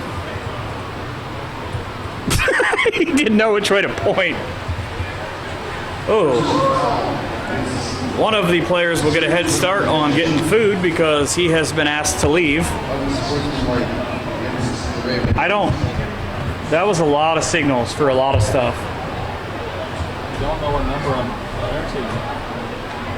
So, did I understand that right? That a player from each side was asked to not participate anymore? No, because they didn't give a penalty to the Scourge. They did. They gave us a personal foul and an ejection. Did they on both sides? No, the unsportsmanlike on the other side. Stop it. You can't eject both if you're drawn. Or one only. So, again, if you're scoring at home, probably super confused right now, as are we up here. All I can tell you is the Scourge are getting the ball. There's a minute 44 to go in this half. They will get the ball, or I'm sorry, the Ravens will get the ball on the other side of the half as they won and deferred. Coach Kessler again is explaining that all you have to do is call him in the office on Monday at 330-755-9110, and you too can be powered by Gessler Propane. I don't know how he didn't get it the first time. So it'll be the 46-yard line. It'll be the fourth time that the Scourge have started inside Ravens territory. They'll do so from the right side, and I'm not sure whose assignment that was, but they must have had their dog eat it, because that's going to be a sack all the way back to the opposite 45. Loss of 9 on the sack. Ravens now have 4 sacks in the game. And the Scourge not really in any hurry. They have got to get to the 36 for a first down. A minute 5 left here in the first half. And I don't know, we don't have a play clock, but I can tell you that, there we go, that it was being taken full advantage of before the timeout. Scourge had 2 timeouts. They subtract 1. That leaves 1 left with 52 seconds to go here in the first half.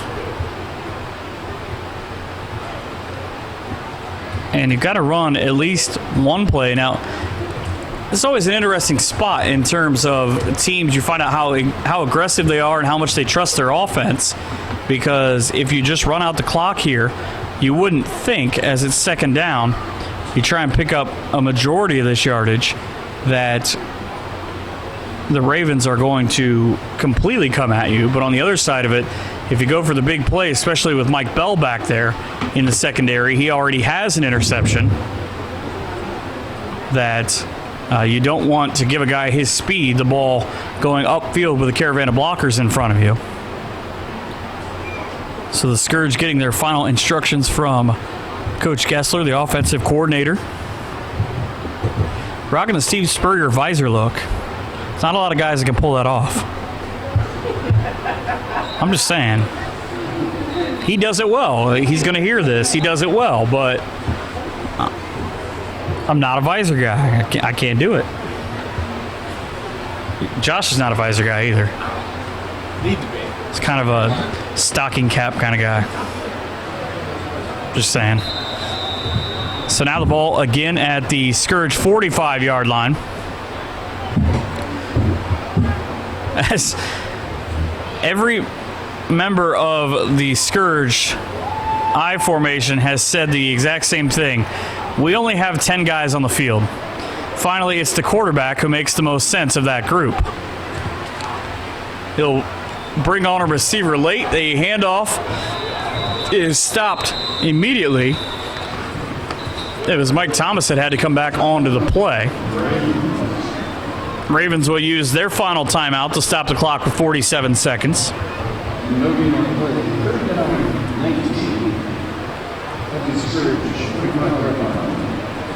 So no gain on the play. It's already been a weird drive. Scourge again, huddle up. A lot of shoulder shrugging, I think, just trying to get to the half here, up 21-7, trying to make sure that nothing... Oh, they're issuing a correction on the scoreboard right now. Says that the Scourge have no timeouts. It should actually say that the Ravens have no timeouts and the Scourge still have 1, because the last timeout was charged to the Ravens, and I think that's what the toot toot toot motion was that the white hat was signaling. No gain on the last play. Now 3rd down and 19 for the Scourge, as Withrow will come up in the shotgun. A lot of defenders coming at him as he's got a stack set here on the near side. Thomas will run down the middle of the field. Deep throw. Who was I talking about earlier? Right at Mike Bell. And he got a hand on it. That ball tipped into the air. There were two Scourge receivers. I wouldn't say really that either one had a beat on it, but if that ball holds up in the air off of the hand of Bell, it could be 6, because it would have been kind of like an Elijah block shot where he keeps it in play. Scourge now will have to punt the football. And they get the benefit of not that much time for Kevin Bedford.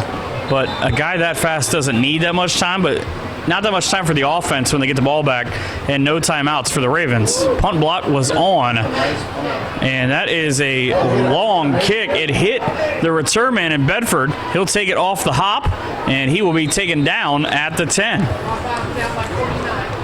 29 seconds left in this half as the Ravens take over. That was the 4th punt for the Scourge.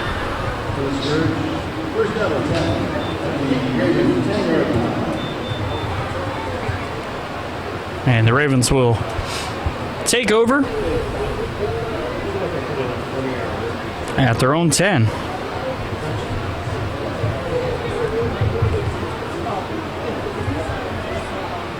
Again, keep in mind the Scourge still have a timeout. And anytime that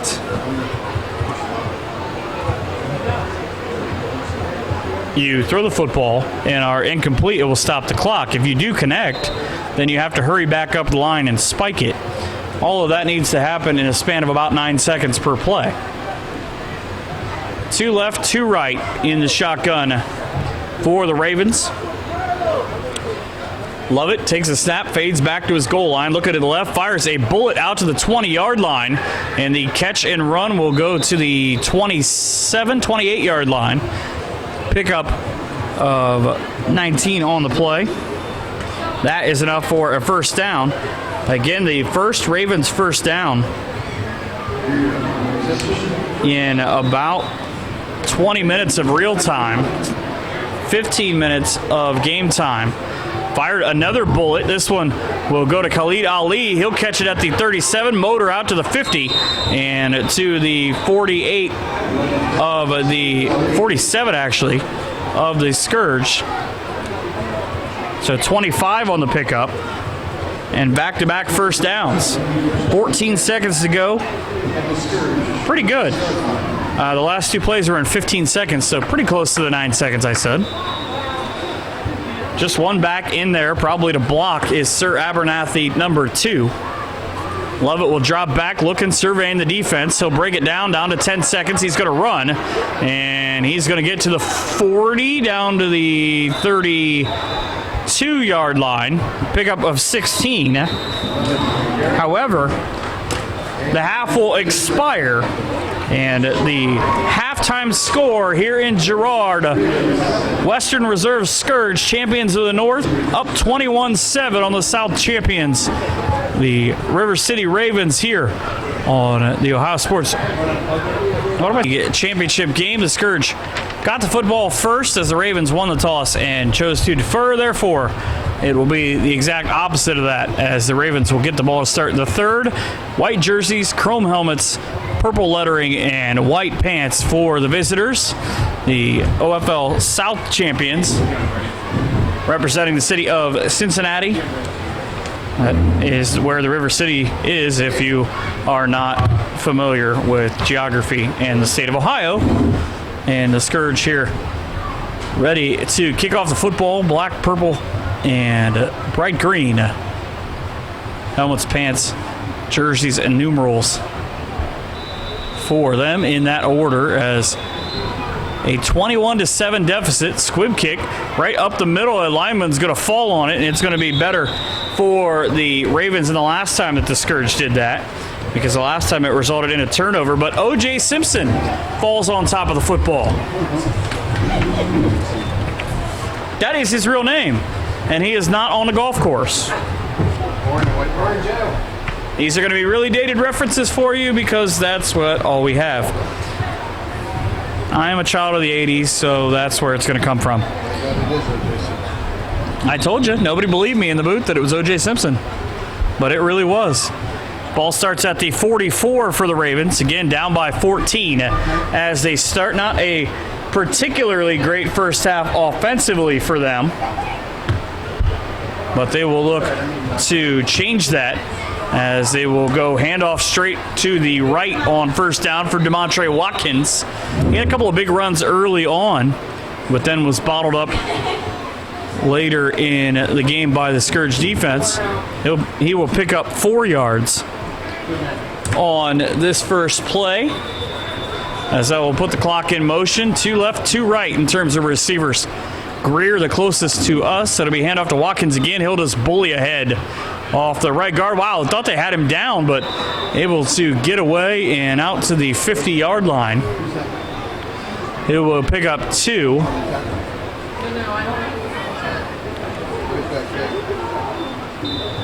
And now the Scourge defense. Again, a lot of bright green socks for the defensive unit. They will come after the quarterback here. Blitz from the outside and force out to the right side. Tuck and run, or at least that's what was going to be the thought process. However, it's not what happened because a loss of 3 yards.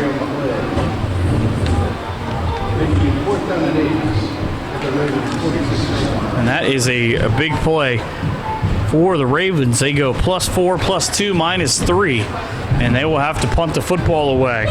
As Mitchell Jett, again 35-3, it will be the punter in the OFL All-Star game on October the 3rd in Medina.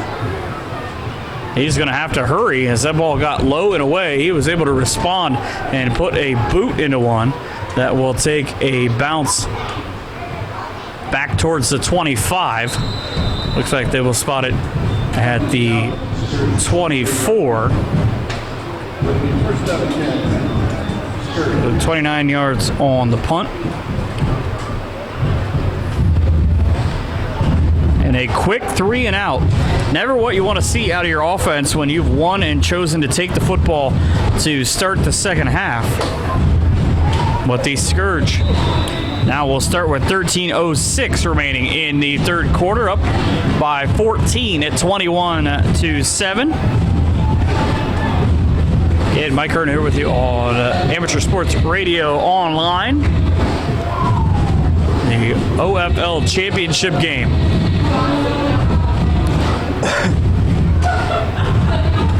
Between the North Champion Scourge and the South Champion Ravens. Withrow having a long conversation with the 2 backs behind him in the eye. He'll go under center. Take a couple of seconds to survey the defense to his left and wait for Sir Abernathy III out of Cincinnati Aiken High School to jump across. And he will touch the offensive line, so that'll give 5 free yards to the Scourge. That is the 3rd time now in this game that the first play of a drive has been a false start or an offsides penalty. And Withrow lost the football, and it is going to be picked up by the Ravens. It will be Kent Smith, who had the sack earlier on. He'll pick it up. The Ravens will take over. 13:02, so that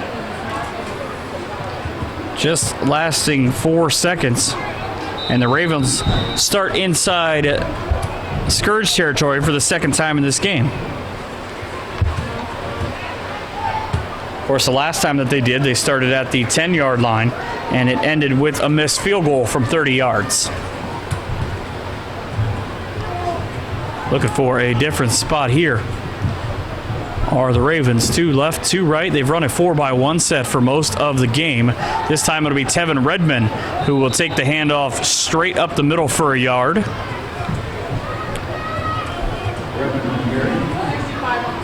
Redmond, 10 carries, 39 yards, 2 touchdowns coming into tonight. Kind of a slow down, hurry up offense where they take a long time in picking the play and then try and run it very quickly. Now looking to surveying the defense is Lovett. He's going to tuck it and run, and he's going to get to the 21-yard line, pick up 3 yards before he is taken down.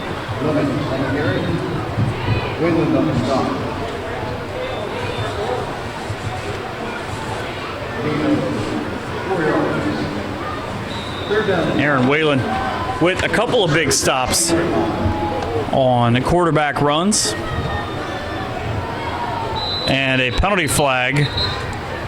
And, well, we've had one sideline warning on one side. Why not add one to the other side? Each squad has gotten a sideline warning. And what's curious about it is the conversation that precipitated the call on both sides. The first time that we saw it, it was on the other side after a pass in the back corner of the end zone that the coaching staff on the other side for the Ravens thought might have been pass interference. This time I didn't see exactly what happened, except for that each team will now be assessed yardage on their next infraction. 3rd and 5 now for the Ravens as they drop back. Lovett looking, fires a bullet, high tipped and almost intercepted off of the hands of the intended Raven in DeAndre Reap. That is twice now, and he's about 6'1" that has happened. It went through 2 different hands for the Scourge. And I thought that John Lard had a shot at that between he and Lamar Carmichael, but it ends up going incomplete and brings up 4th down. Defense chance ringing through the stadium here at Girard, as it will be a 37-yard field goal attempt for Mitchell Jett. He's going to try and hammer one straight down the middle with James Brown doing the holding. Snap is down, kick is up, and he pushed it right. Pushed the first one left from 30, pushed the second one right from 37, and he's got the hands up in the air, and it's not to do the YMCA. What he's saying is, are you kidding me? I drilled that. The officials are converging. He's still got the hands in the air like he just doesn't care. And he's still being told no. All right. So he is 0 for 2. Is Mr. Jett. Why is the ball on the 20? It should be at the 27. Okay. So cue the Jeopardy music. There is a lot of questionable things happening. I formation for the Scourge, 1st and 10 from their own 20. And they will put a handoff to the outside. A gain of, looks like about 7 on the play. As it'll be McElroy again on the carry.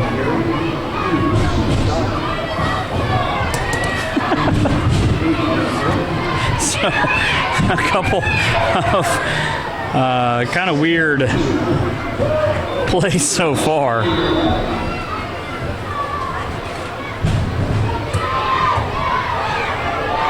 And there is going to be a lot of talking going on for the next 2 weeks. Can now tell you the exact setup for the OFL championship game on September the 12th. I formation for the Scourge. They'll give it to the fullback and running over guys out to the 40-yard line goes, I believe it's Derek Maddox. But there is a penalty flag on the play. Hands to the face. And the weird thing is, as hard as Maddox hit the defender, that he is the one who is down.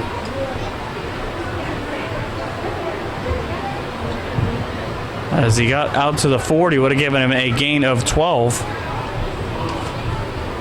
He's had a nice, kind of recovered from the first couple of carries. Did not go his way, but the second set, he has really done a good job.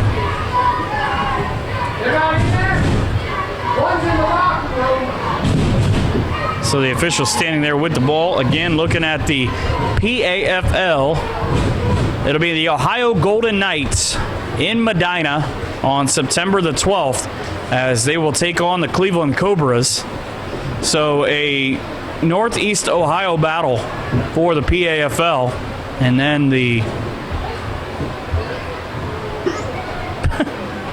penalty is assessed back to the 25. Hands to the face against the offense, but It'll be 6-7-5. so after this, the penalty will actually go for a loss of 3 yards in terms of field position for the Scourge.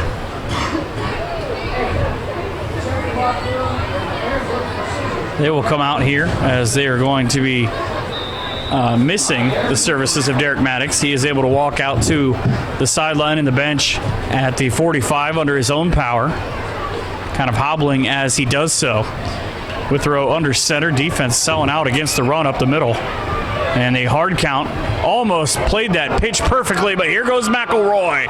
Stiff arm at the 35. He's got the ball in the right arm. He's going to zoom across the 40 and take it down to the 36-yard line.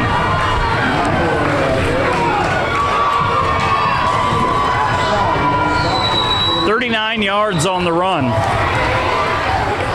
So they negated a couple of runs that he had earlier on. He is vastly approaching 100 yards rushing in the game, and it's easy to tell you that when he just ran for 40 yards. 1st and 10 for the Scourge.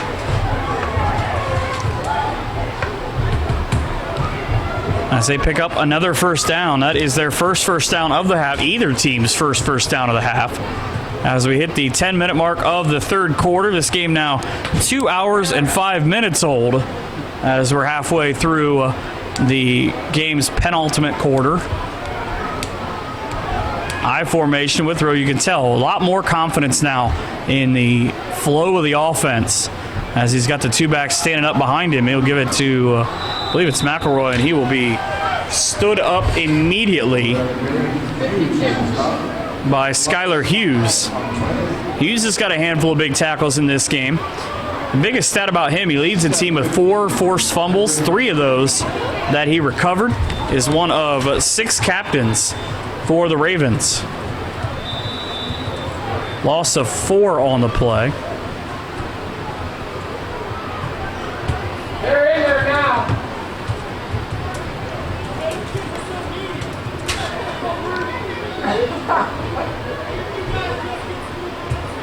And the trophy's being presented after this game is over. The winner gets, it's about a 6-foot tall trophy. It is very big. The loser gets about half of that. Now, Goforth in motion. He'll run the little flat screen out here. Ooh, that was a home run throw if it is about a foot higher for Withrow. The problem with that is Skylar Hughes had designs on knocking his front teeth out. Pass goes incomplete. Now it'll bring up 3rd down for the Scourge. Again, 11-2 on the year. 2 losses, both coming in OFL play, as they avenge one of those 2 losses last week to the Strabane Spartans that put them in 2nd place in the Carnation division of the OFL. The PAFL are all named after colors. The OFL, the divisions, are all named after flowers. I don't know what Jermaine was doing there. Nobody in the backfield for Withrow. This has been a problem because he has had guys coming at him all night. This is no different, though. Home run ball caught at the 15. 40 yards. Touchdown Scourge, and they are going to be saddled with a celebration penalty. And, well, they're going to be assessed a couple of celebration penalties. Seriously, good for the Scourge touchdown. Chris Williams, 40 yards. I don't know the Scourge aren't going to kick this from their own goal line when they go to the kickoff.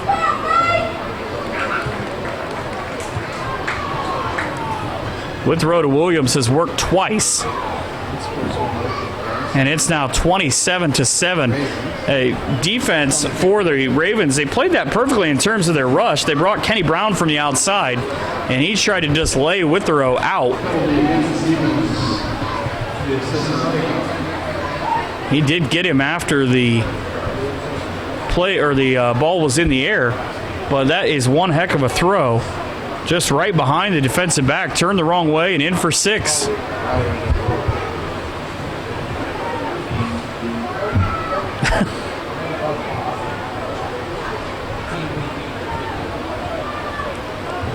Put the touchdown on the board, 27-7, offsetting penalties. And I'm kind of curious now, to our right behind where the H-style goalpost is, there's a big section, it's half open where the band sits normally for high school football. But Williams, after he did it, I don't know what he went over and was messing with. There's a bell. The bell? Okay. He went over and rang the bell. That makes more sense. So he drew a flag for that. I think that was one of the flags you could have thrown on that play. Extra point attempt now is right off the sign. One of the seniors is not going to be happy about the dent in their billboard. Scourge 28, Ravens 7, 8:39 to go in the third here on the Amateur Sports Radio Network. This one, a 40-yard touchdown pass. The second touchdown pass of the game for Mike Withrow. The other one coming in the beginning of the second quarter. Oh my God, that was And again, it'll be O.J. Simpson having to down the ball. Oh, it wasn't O.J. this time. I'm sorry. It was James Brown. Wah! James Brown. I can't actually do it, but that's good enough. It kind of came out like Al Pacino. I don't know what happened. I can't dance like James Brown either. So probably an issue about that. Ravens start with the ball at their own 44-yard line.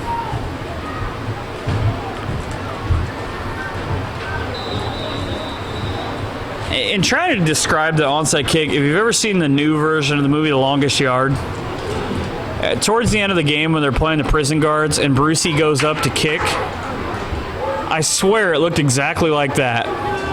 And Bill Goldberg hits the guy and gets the fumble recovery. That's what the onside kick looked like earlier on.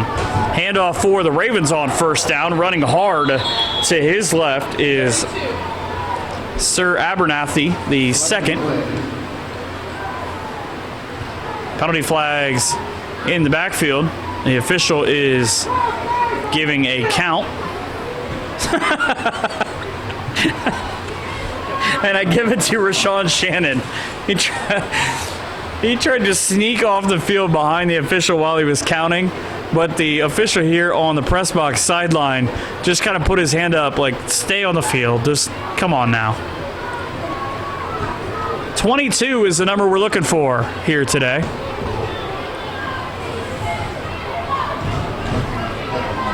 But they will walk the ball across midfield. That's too many. Huh? It was first down. It was a 5-yard penalty. They marked off 7 yards. They gave him the 3 and then the 5? Yeah. Now they're giving him a first down. What just happened? I don't, again, if you're scoring at home, I'm sorry. I don't know what just happened. But the ball just moved up 8 yards. All right. So after the 8-yard penalty, the run goes to the 44-yard line by Abernathy. I picked up a 5 yards. Second and 5. All right. Scourge 44. 5 to go here for the Ravens. Pass. That is a bullet pass fired on the crossing route to Ali, who's had a good game. Pickup of 7 on the play and a Ravens first down. This is what they've done. The first half took a lot of time off the clock, stood in the huddle and called a lot of plays. Now they've gone to a version of a hurry up as they try and get the ball up the field to our left. Dancing, penalty flag. It's got to be a hold. Dodson gives chase, and that ball is shot putted, and it draws a flag.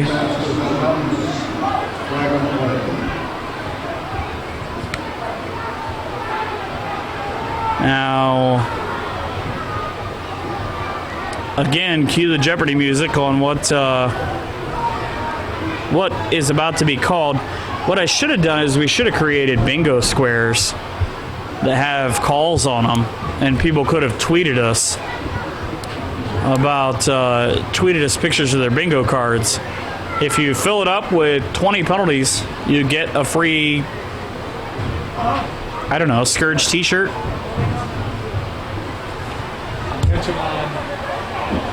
A mention on the broadcast? I don't know. Well, the intentional grounding shouldn't have been a flag. He got it. He was outside the pocket. He was basically standing on the sideline when he shot put at the ball. Therefore, Past the first person. I think the official on the other side just felt lonely. He hadn't thrown a penalty in a while. He was the only guy that had not freed himself of a yellow hanky. It's got to be hands in the face. So the ball goes from the 37 to the 26. Yeah, hands in the face again. First down. So there have been 2 penalties for 18 yards on this drive. That one will give the Ravens a first down, back-to-back first downs now. That pass fired on a line for DeAndre Reap. It'll go incomplete as it goes into the night. It is very dark over there. Just one giant illuminated red G up on the other side of the hill.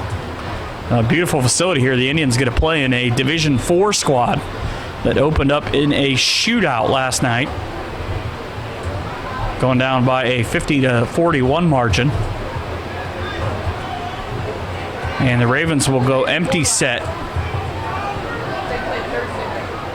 Thursday night. Either way, irrelevant. High pass, Reap. He kind of got caught in the middle of it because it was a sidearm pass just to get rid of it from Maurice Lovett.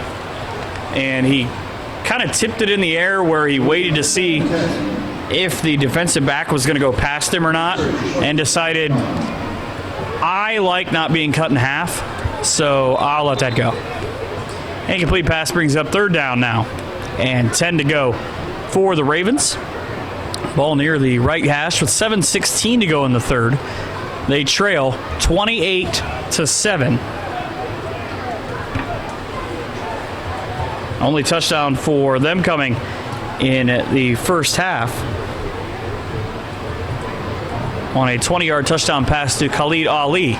Ali will run a route inside. This is going to be fired towards the back of the end zone. Jump ball. And if it's simultaneous possession, it goes to the offense. However, they'll say interception, and it'll go to the defense. So 3 times now near the goal line, there has been an interception. This one will be Darnell West.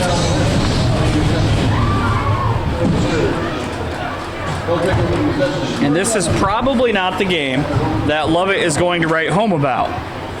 He's got 1 touchdown and 3 interceptions. Scourge making a living off of turnovers. They've turned them directly into points.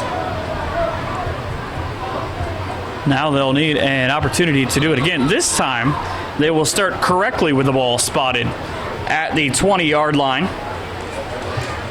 Didn't matter on the last drive as they started at the 20. Should have been the 27, but a 40-yard touchdown pass for points 21 through 28. I formation, clock not running, but the Scourge are taking their time as they saunter up to the line. Pitch out, running right, and in between the tackles off of a couple of different players. And that will go Williams. That Williams will be James Williams, as he will pick up 7 on the play. And really, the last player to touch him was his own teammate, who tried to help him up, keep him up. He had one guy in front of him between he and 73 yards of real estate. Williams will be in the eye, the tailback again. 6:20 to go in the third. He'll jump up in the air, make everybody realize he didn't get the ball. And the fullback will power ahead to the 32, pick up a 5 on the play, and a Scourge first down.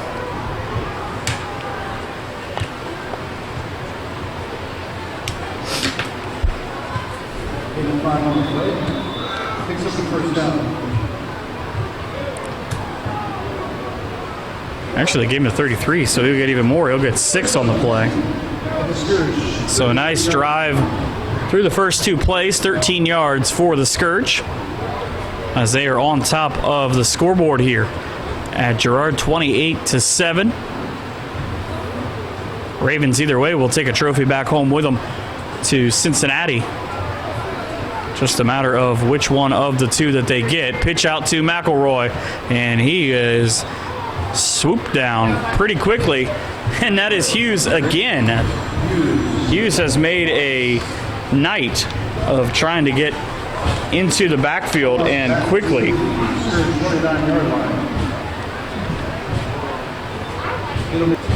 Loss of 3 on the play for the Scourge. Arrington played in semi-pro for 13 years, but this is his first year as a head coach. Again, 7-5 on the season, 4-4 in the OFL. They've won their first 2 playoff games. Withrow got rid of that one quickly, and that is a heck of a balancing act from Goforth as he gets to the 40. Pickup of 12 on the play, and I'm going to give him 2 catches because he caught it, flipped it up in the air in front of the defender, caught it again, and then wandered out to the 40-yard line. First down is within striking distance as they are 3 yards away. And they need to just go down here on the fence at the 50-yard line. Jason. Now at the 40-yard line are the Scourge. More importantly, 3 minutes and 53 seconds left in the third. 2 receivers to the right, 1 to the left in the eye. For Withrow, hard count as he goes pitch out.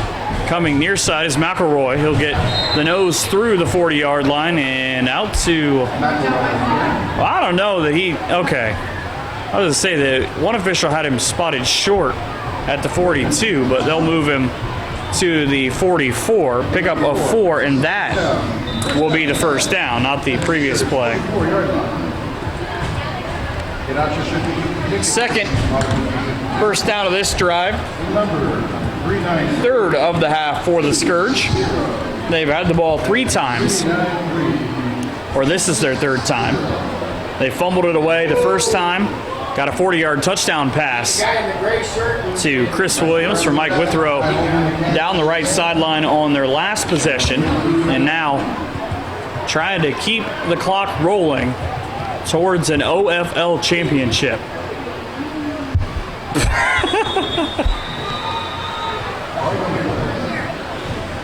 Both guys behind Withrow moved and half the defense jumped. The Scourge are the ones that will get tagged for it. Sometimes plays happen that you see and you just think, okay, one guy jumps offside or false starts. Okay, but this was 3 or 4 different guys.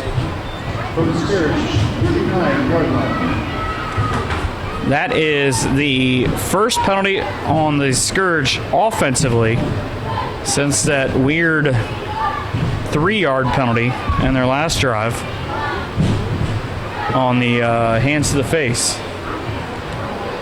I formation on 1st and 15, 2-2-2 left on the clock in the third. Withrow with a handoff coming right side and not able to get going is McElroy.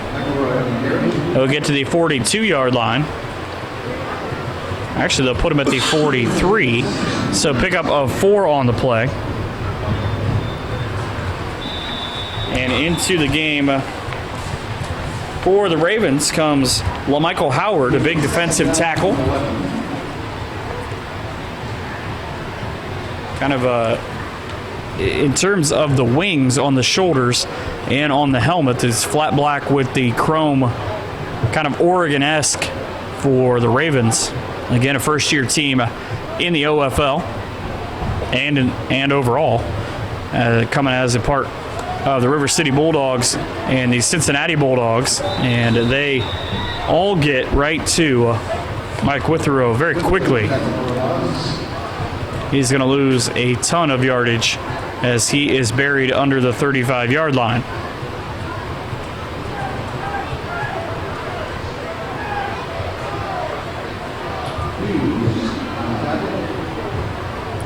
Nine-yard loss on the sack.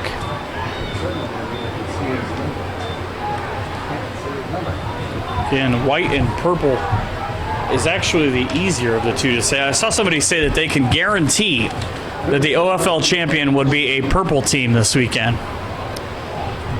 Very way to go out on a limb.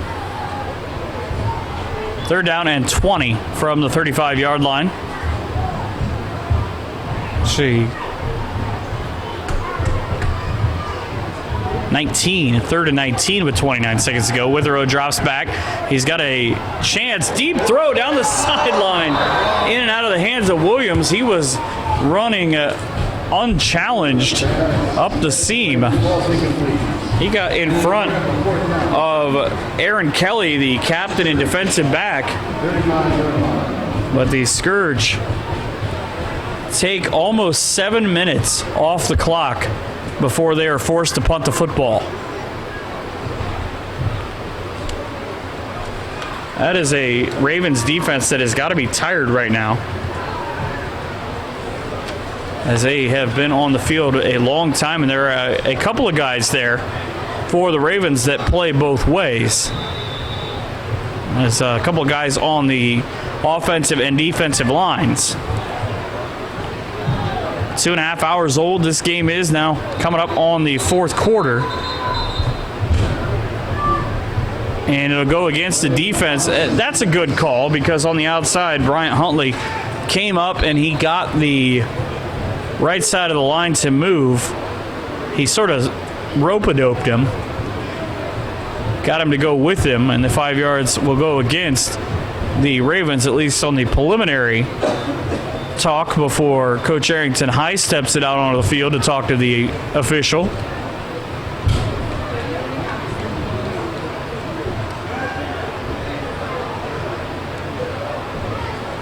And a lot of substituting in and out. Tevin Redmond comes back on for the Ravens.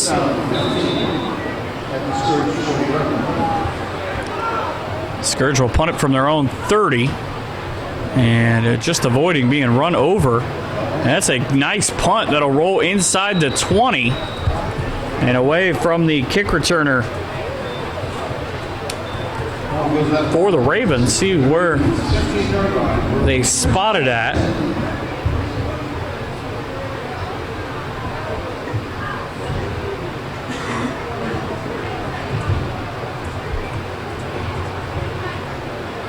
As they're still walking it off. Where is he walking to? Ball's already spotted. 45 yards on the punt. I was curious because I watched it go out of bounds near the 20 and they spotted it at the 15. All right. Nothing surprises me anymore in this game. 28-7 is the score. 14 seconds to go in the third quarter. 28-7 in favor of the Western Reserve Scourge. Have not lost a home game this year. They've only played 3, but still 3-0 on the year. Bullet pass fired into the hands of DeAndre Reap. He will turn it into positive yardage to the 33-yard line, making a pickup of 18 and a first down as the third quarter elapses.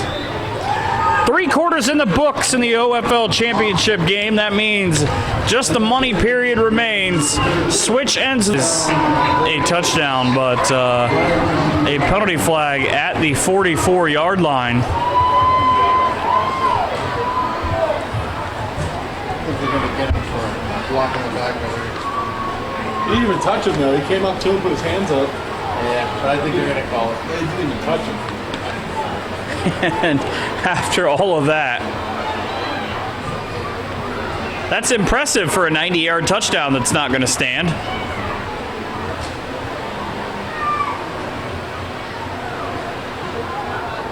And the worst part about that is you get an unhappy kick returner because he went all of that distance and didn't get anything. As Carmichael, a long, long way. That took a perfect bounce for him because it let the defense set up and then, or be set up and be knocked down like dominoes. Now the question is whether it was a block in the back. They've wiped off a couple of these already.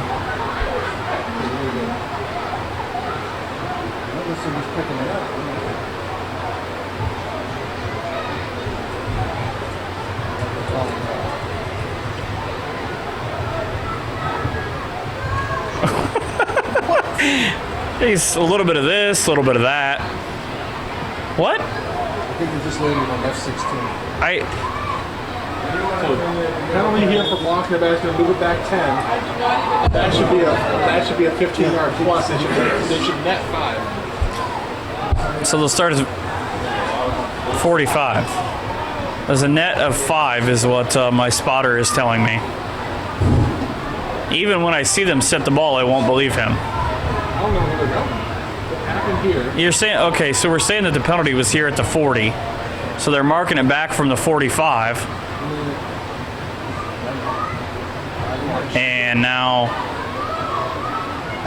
back to the 35. And then he's going back. And now back the other way. I'm sorry, but this is really confusing. The ball is going to go to midfield, and that is where it will be placed on the giant G. Actually, I said Green Bay earlier. I should have just used Georgia.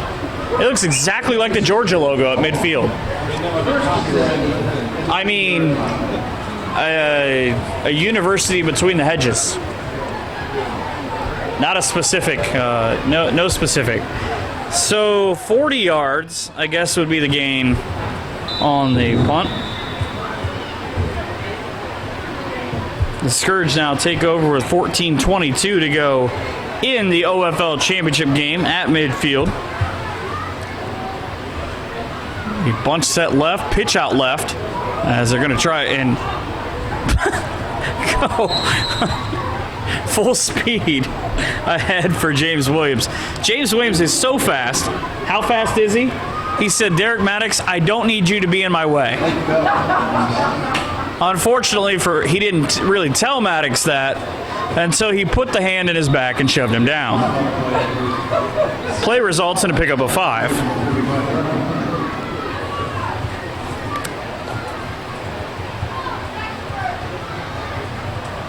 So there are, you're fast when you got to tell a guy to get out of the way, and he's your teammate. Ball moves up to the 45 of the Ravens now as we come up on the 10 o'clock hour. And that might be the celebration hour if this holds up here in Girard. Under center, pitch out again, same play. Toss play out here to the side and a slide. And Coach Kessler, I watched him put his hands on his head, and I think he doesn't realize that the turf monster just got his 3rd tackle of the game. Ball goes to the 39. It'll be a pickup of 6 and a first down. I imagine that Coach Kessler is a lot like me. He doesn't really understand what it's like to be that fast, and that sometimes you can outrun your shoes. Maybe I'll have a talk with him about that after the game. 13:50 to go in the 4th quarter. Maddox back in there, which is good to see because he took a shot. Well, actually, he ran over the safety almost on the same side of the field earlier in the third quarter. Had to go out. He'll be almost in a pistol set with Williams deep behind him. Williams and McElroy have done a good job in the backfield here tonight. It'll be a handoff to Maddox. He'll motor ahead and get out to the 36-yard line. Pick up a 4 on the play.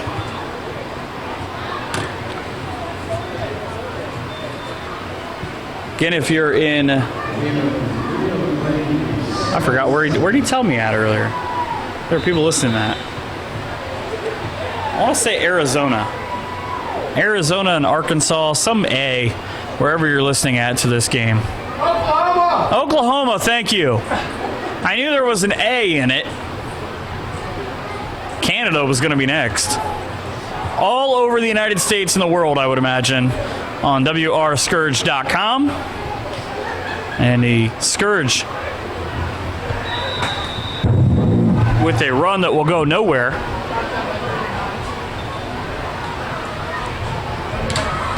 Before the big mitts of the defensive lineman in Sir Abernathy III with the tackle, and one of the Ravens down on the ground.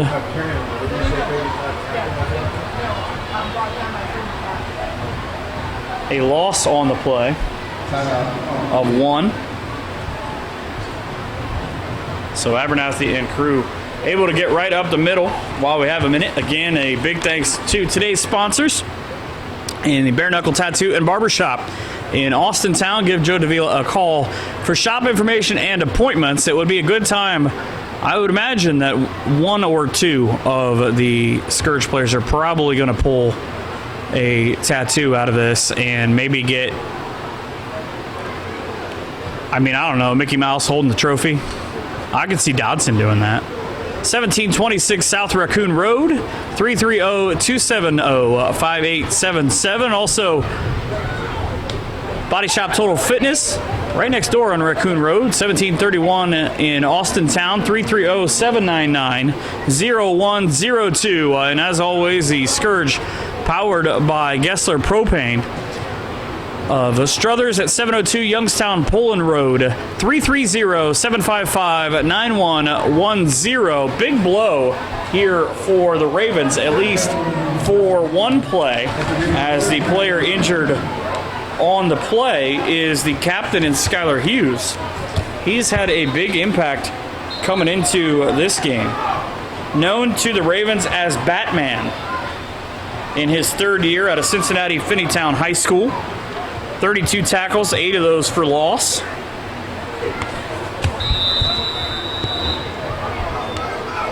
Clock running now on 3rd and 9. It says 12 minutes and 12 seconds. And the score in the home team's ledger at 28-7. Withrow taking the time in the shotgun. 2 backs in front of him in Maddox and I believe McElroy to protect him. Down to 5 now on the play clock. He'll roll out to his right. Fire one on the run high and through the hands of his intended receiver. No penalty flags on the play, but a lot of guys pointing, trying to exclaim that maybe there should have been pass intended for Tim Goforth. It'll be incomplete and bring up 4th down.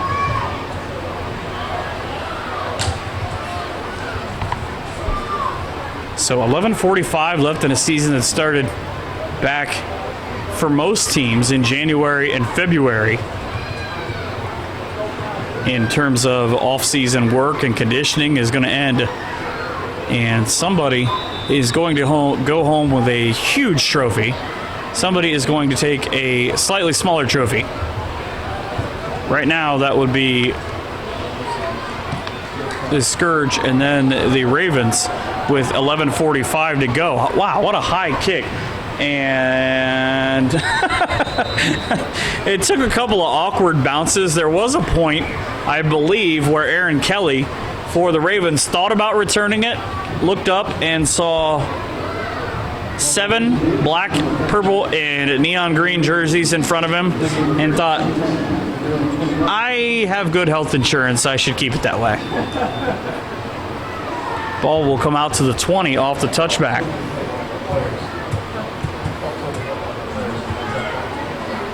I hear him calling for water. Trying to get one of the Ravens and Kenny Brown off the field. He's got a catch in this game. 11:34 to go. Ball comes out to the 20. Taking a look at Maurice Levitt. 1,500 passing yards this season. 1,054 in the regular season. 446 in the 2 games in the postseason as they knock out the top-seeded Ohio Crush. Shotgun set, just one back there to protect Lovett.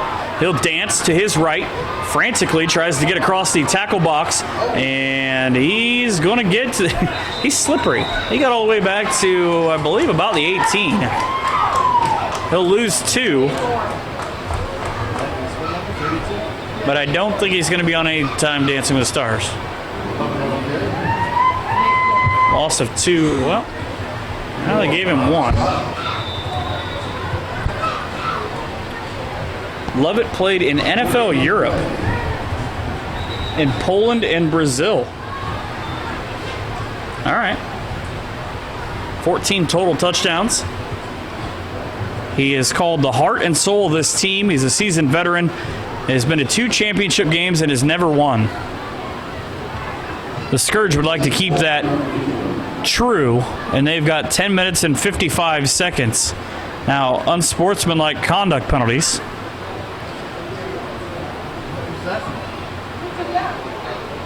I'm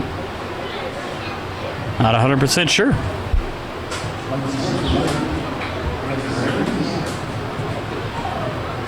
So that should put them half the distance back to the 9. Just inside the 10, so that we'll call it the 9. Curious to see what, I didn't see it at all, I'll be honest with you, what that penalty was for unsportsmanlike. Nobody up here seems to know, but it will force the officials to take a timeout as they reset the ball and give a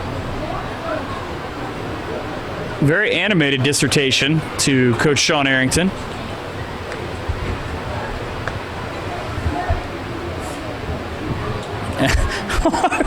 And then penalty flag while everybody is standing in the huddle.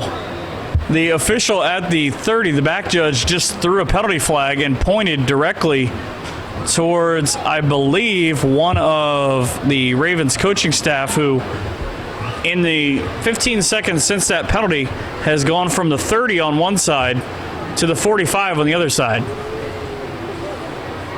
was the late game on the other official.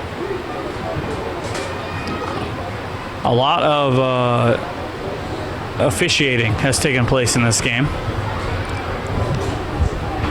I don't know how else to say that. There have been a lot of flags. A lot of yellow that's going to have to go through the wash. And that brings the question, what do you wash an official's flag with? I mean, you can't really put it with anything else. It's the same theory about washing something that's pink, I would imagine.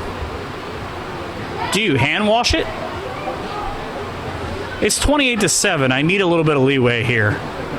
I'm going to be honest with you. I've done this by myself for the whole game. I need a little bit of leeway. 10:55 to go in the game. It says 2nd and 21. It could be anything. Because the first one was a sideline warning earlier on. So the ball should go back to around the 4. I guess it's good.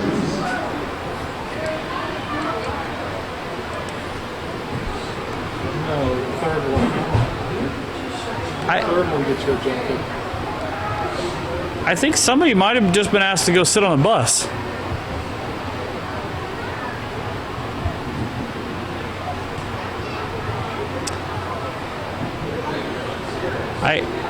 The yard marker, by the way, for the first down is at the 30. It will be 2nd down, and I don't know a town in this direction. I don't know which which way we're looking, I'm assuming that's east, Pennsylvania. Ooh, that's a good one. Second down in the PA state line for the Ravens. We're assuming that east is to our right here in the stadium.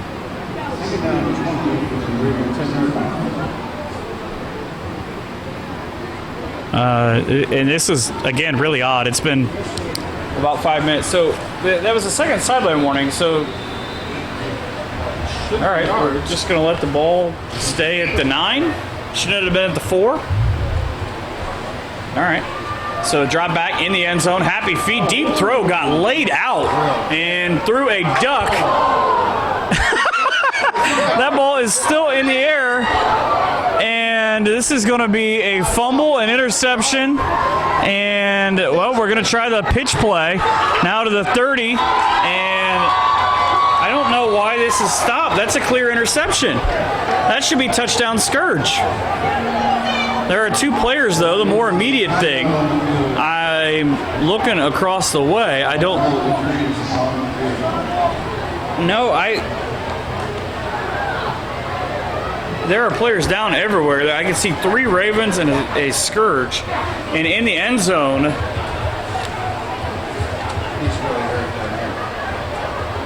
the end zone was Withrow because he got laid out. The receiver on the play would have been Khalid Ali. He got hit right when the ball came to him. It popped up in the air. He had a chance at it and then was hit by 2 different members of the Scourge. Still down in the end zone. And limping off is Lovett.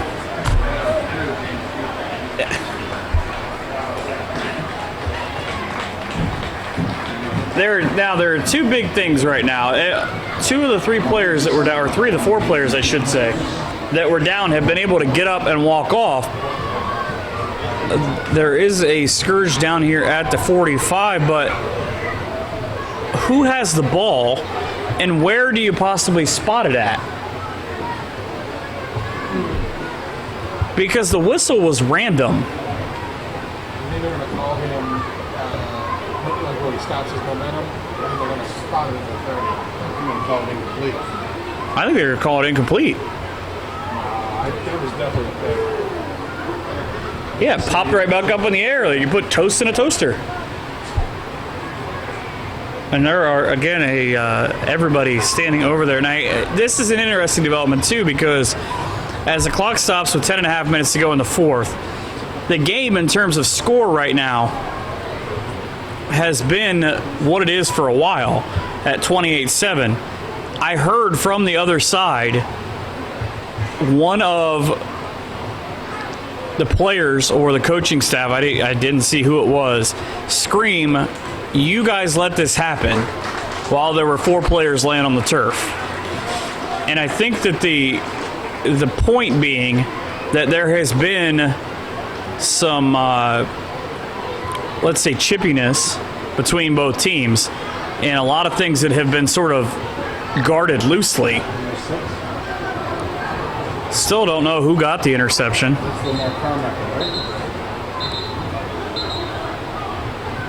Helmet to helmet is what I just heard him yell. So it is Scourge football.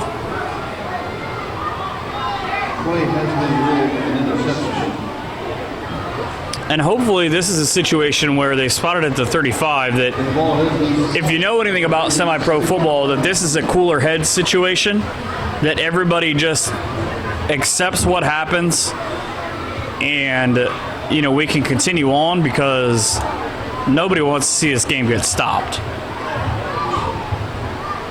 Especially a game that, you know, has been as good defensively for the most part as this one has. The defenses have set up a lot for the offense, especially on the Scourge's part where they have now pilfered 4 passes out of the air.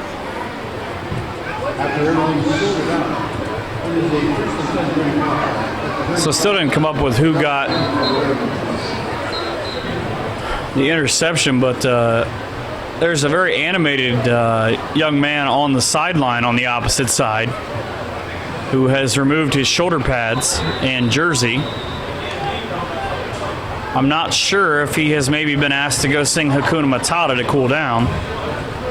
That'd probably be a good idea. Rick Ryan into the game for the first time. Pitch out for the Scourge. Ryan will see McElroy blow past him. McElroy cuts back inside, and after all that, Ryan comes back up and makes a tackle at 15. Pickup of 20 on the play.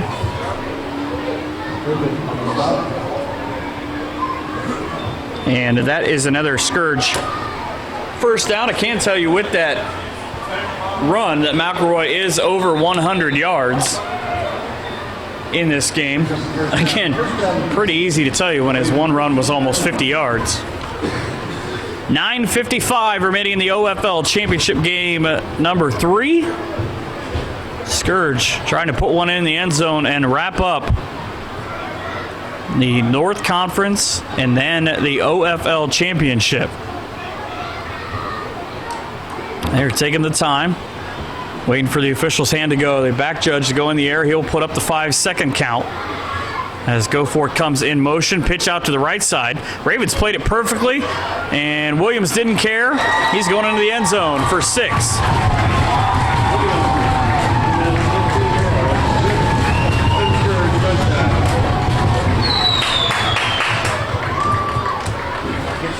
$14 yards on the touchdown, 34-7. Scourge with the lead.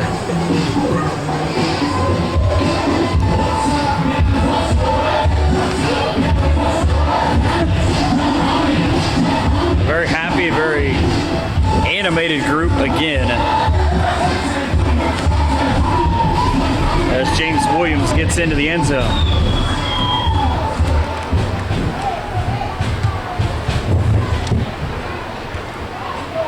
Williams now with a pair of touchdown runs, ironically, both of them of 14 yards. Kick up and good towards the scoreboard, 35 for the Scourge. 7 for the Ravens with 9:32 to go in the fourth here on the Amateur Sports Radio Network. Due to go in the fourth, the Scourge are jumping around and saying what's up as they get another touchdown run. 2 plays, 35 yards, 35-7 as James Williams finishes off his second touchdown run.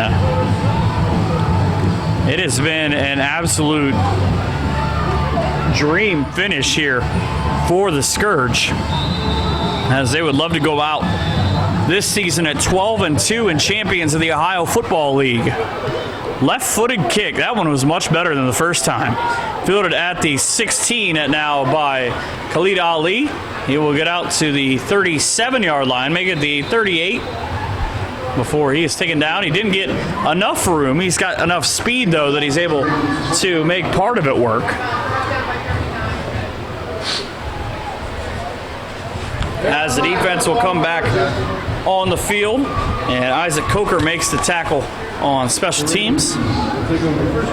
9:09 to go in the game. Now they spotted it at the 40. I've pretty much given up on spotting at this point. I just take it.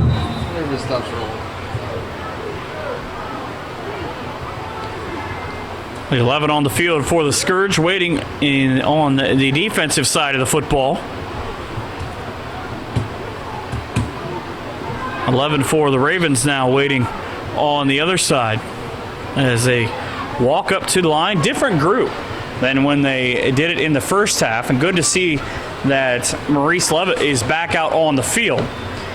They will run the pitch play, quarterback toss. Levitt has caught a ball this year into the big hands of DeAndre Reap, who has thrown a ball, and he is going to go on the pitch play to the 40. Uses a teammate as a blocker, tried to stop and go at the 30. He's down to the 20, down to the 15, down to the 5. And knocked out of bounds at the 2. What? A 58-yard run. And pretty simply, a first down. The guy just made a phantom tackle. That is the second first down of this quarter now for the Ravens. Exactly 3 hours old is this game. As we hit 8:45 to go in the fourth, first and goal from the 2 for the Ravens offense. See if they go a big dose of DeMontre Watkins, and it should be half the distance to the goal.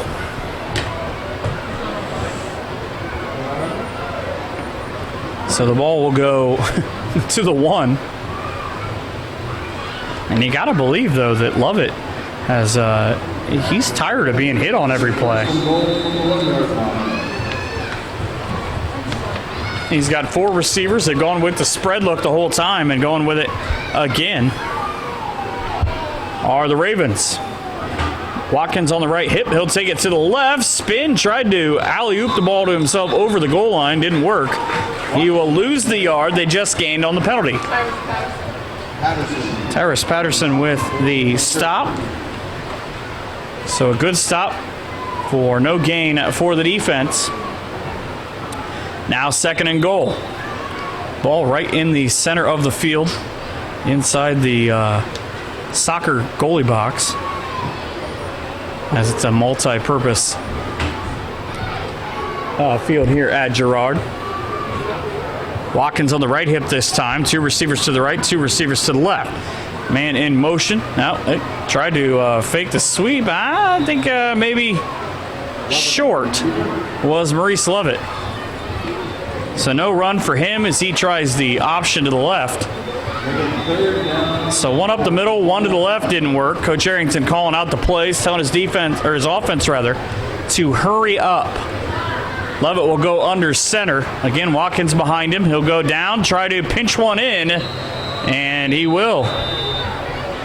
Second touchdown on the board. That is the first in quite a while for the Ravens. That is the first since the Khalid Ali touchdown catch with 7:42 to go in the first quarter. And now there is a man hobbling. It was Marlon Mullins.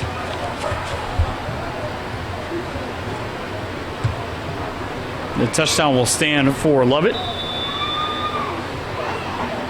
That is his 5th touchdown rushing this year. I'm sorry, his 3rd. He'll drop back now, fire one in the back corner, going for 2, knocked away. Good defense by the Scourge. That'll keep it at 35-13 with 7 minutes and 35 seconds remaining. And the Scourge will get the football back in minutes. Looking to finish this game off and finish this season off at 12-2. And as champions of the OFL. A lot of players wearing the dark colored jerseys having fun. Jason Eggleston is posting apparently from the sideline. That's always good.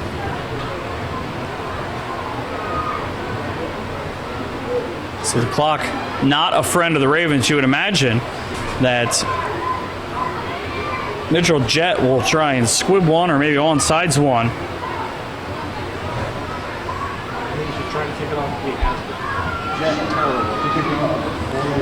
This is always a situation, again, we go back to this from earlier, that if you are meaning to try and get the ball back, have a lineman go up there and kick it. I mean, they're not going to be expecting that, first of all. And second of all, it's not going to be a big kick. That one goes by Jett, kicked. Oh my God, there's a lineman going for 6.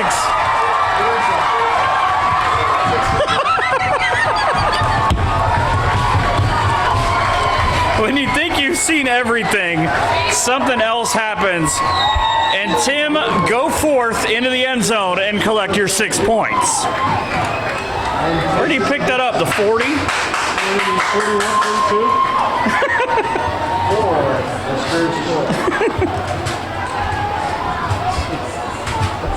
Go Forth is a perfect name for what he just did. Just not very often you see a tight end up in the front there. You put the hands team up there. A guy you can trust just got the 6 points back you lost. 7:25 to go in the game. It took 10 seconds for the Scourge to get that 6 points back. If you ever walk into a building and think, tonight is my night, that is what has happened to the Western Reserve Scourge tonight. It's... wow. Extra point attempt to make it 42-13. Snap down, dead center kick. Got it in just over the goalpost. 42 for the Scourge, 13 for the Ravens. 7:25 to go in the game here in the Ohio Football League Championship. I don't know who said it ain't over, but I think they're a little delusional. You sit here on the sidelines, Jim. River City's coach. Come on, we can get back in this. Mike Hurd back here on ASRO, the Amateur Sports Radio Online. OFL Championship game going the way of the Western Reserve Scourge. Everything going their way. Point 41 came on a 41-yard return off an onside kick attempt.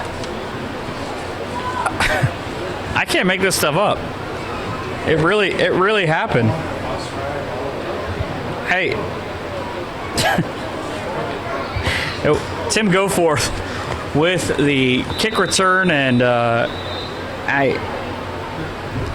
really have seen everything. Now, the Scourge are going to kick deep. Sometimes you get by with a little help from your friends. Fielded out to 20, pitch play. Now to Aaron Kelly. Kelly will turn it up. He has got speed, got tripped up. I believe that is Williams. That would be Chris Williams. Williams just stuck the hand out there and came away with the shoestrings. And you can see, I talked about dejection earlier on. I think that right now for the Ravens, it's probably past that point as they just come back onto the field. They'll take over at their own 49-yard line. Third time now that they have started right at midfield. This time they've got 7 minutes and 14 seconds to go. For the Ravens, it's probably past that. And this one closer and closer to being in the books.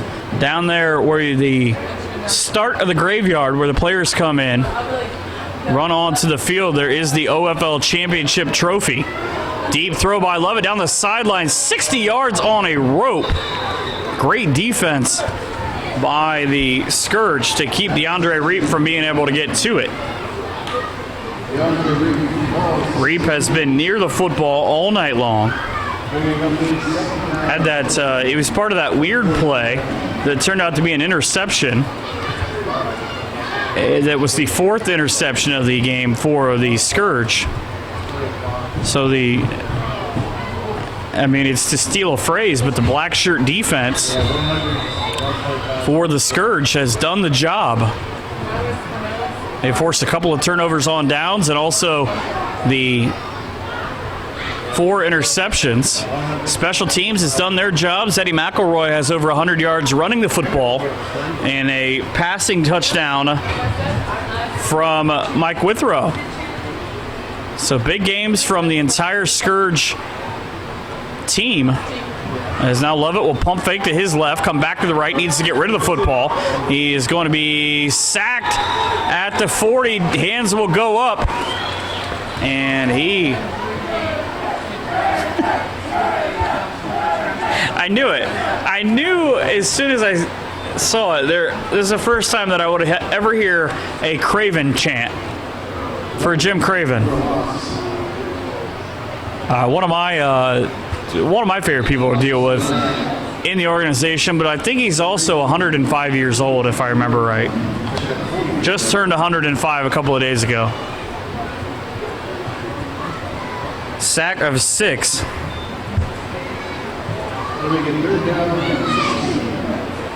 And again, hats off to the Ravens for getting to this point, getting through a 4-4 regular season, and then a couple of big wins in the playoffs against the Zanesville Jets and the Ohio Crush.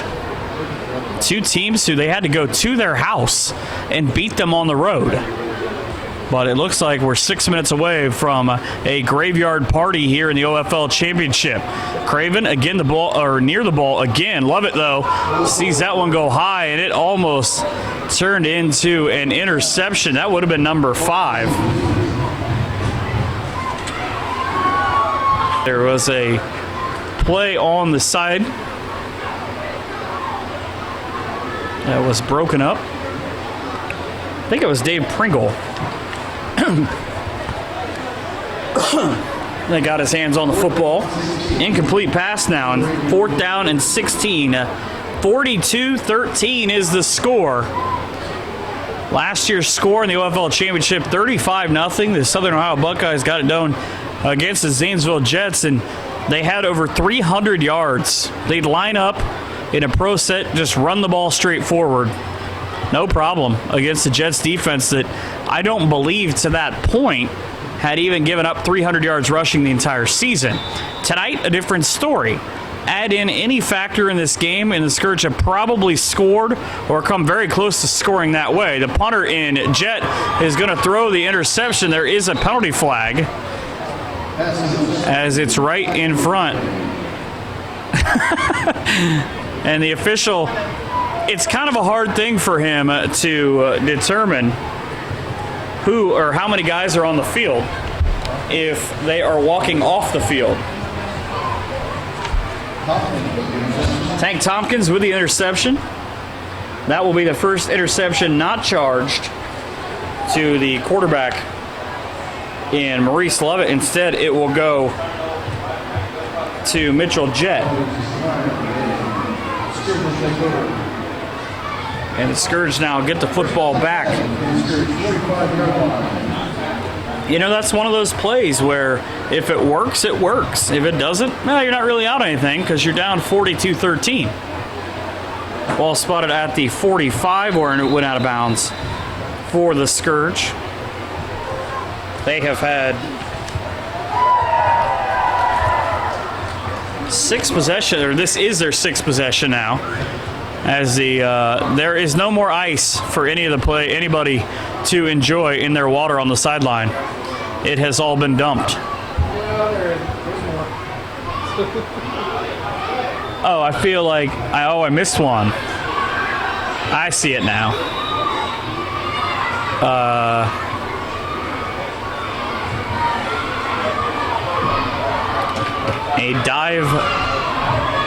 A dive ahead for 5 yards.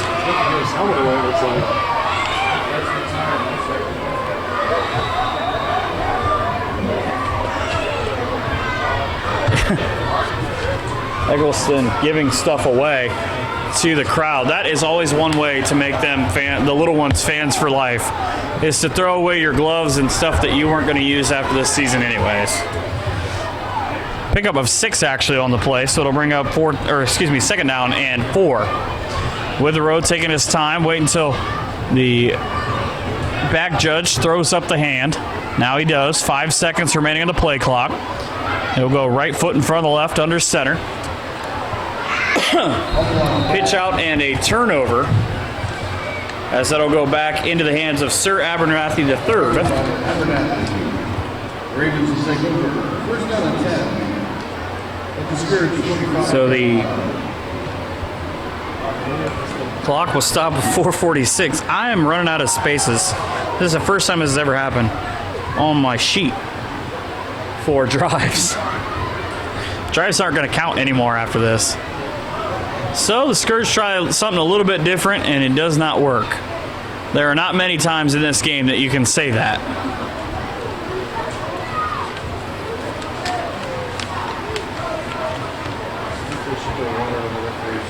Matt Craven back into the game for the Scourge,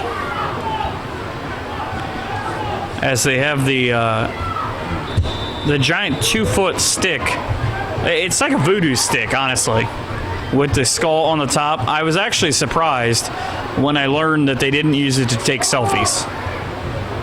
It seems like that would be a thing. Josh would have done it. 1st and 10 with 4:46 to go for the Ravens. And they will take one of their 3 remaining timeouts. And as one of my friends in broadcasting would say, might as well take them. They don't fit on the bus with you. You can't take them home. 4:46 to go in the game. 42-13. Western Reserve Scourge here in the Ohio Football League championship game.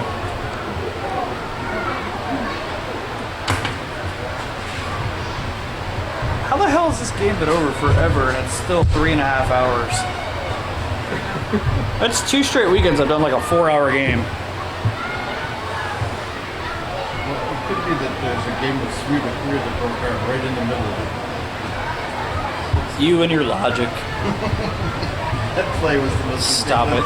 You know what? 1st and 10 for the Ravens now as they go left to right for the final 4:46. They'll go nobody in the backfield for Maurice Levitt. The last 2 times he got whacked when they tried that. He's going to throw the ball as far and deep as he can. And almost interception number 5 for him and 6 overall. But it is knocked down at the 3-yard line.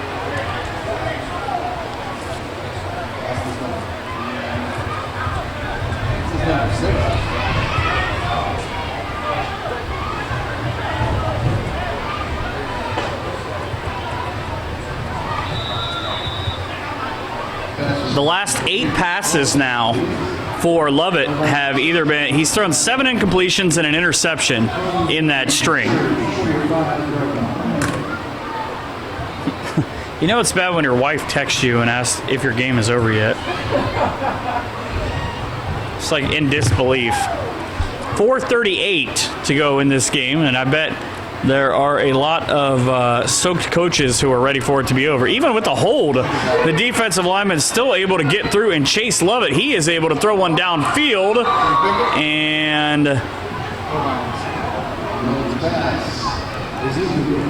I think it was the leaning at the 22-yard line by the DB that I don't know if the argument is he tried to get fancy on the catch or he just some momentum carried him out of bounds. Either way, it doesn't matter because it's incomplete.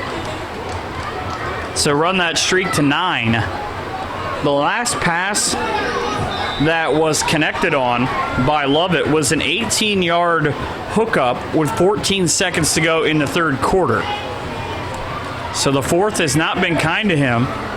And the Ravens, who were road warriors throughout the playoffs, actually both teams, neither one of these teams until tonight with the Scourge got a home playoff game through the first 2 rounds because they were the lower seed. I've never seen a D lineman do a somersault until now. Lob ball down to the goal line and incomplete as trying the Somerset interception. I guess that's a new one. Was John Lard.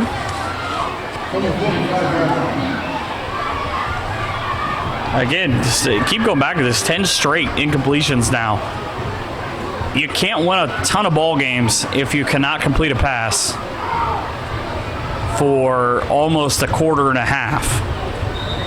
4th down and 10. The last time that the Ravens had it, they had it right here at this spot, and it was Mitchell Jett who threw the interception, the punter. He is not on the field right now.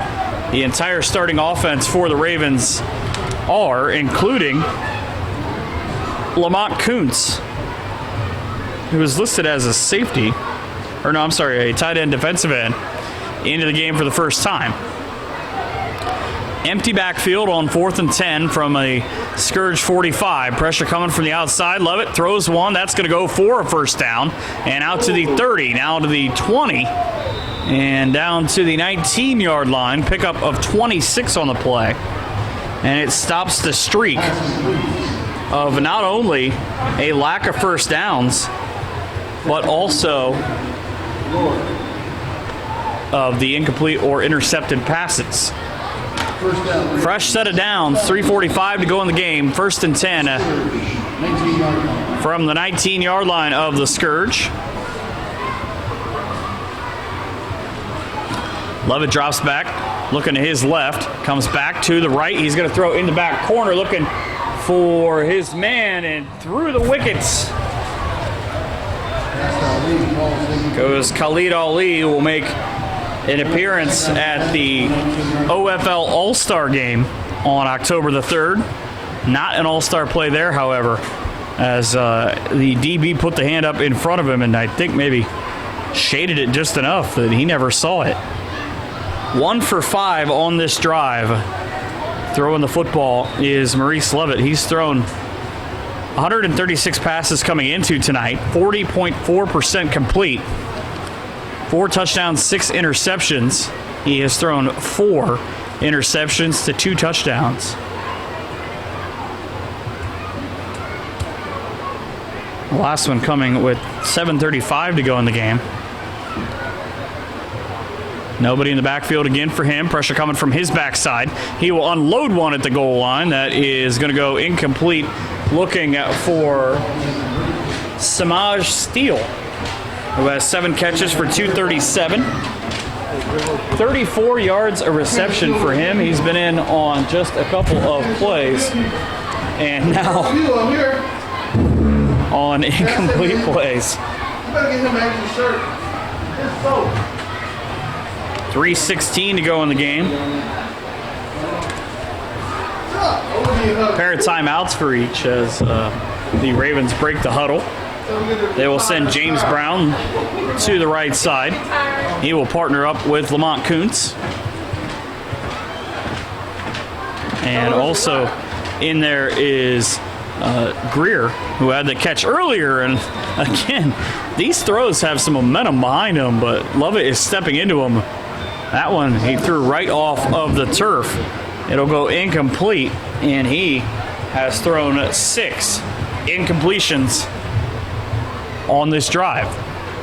That'll bring up 4th down. Again, stay up on all of the information on the Scourge, wrscourge.com. Also on Facebook, search Western Reserve Scourge. There's a couple of different pages, and you can probably read tomorrow about how they were able to wrap up the OFL Championship. I can tell you that's what you're going to read, but I have to wait 3 minutes and 10 seconds to say it. Trips right, 2 left, which means there's nobody in the backfield to protect Lovett. Throw across the middle. The defender got knocked down, but the receiver also fell to the turf. James Searcy is trying to cut off the players in front of him. The pass goes incomplete, and it is a turnover on down. Scourge can just run the football and get out of here with the big championship trophy. They will take over at their own 20, or rather at the 19, with 3:05 to go in the game.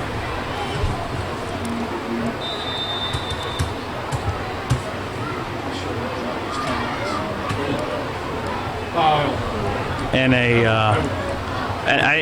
it's kind of a unique position too, because I've seen it the last couple of drives now, both offensively and defensively, that the Scourge are able to work in a handful of players who maybe don't get all of the playing time during the year, as they've had a lot of blowout wins this season.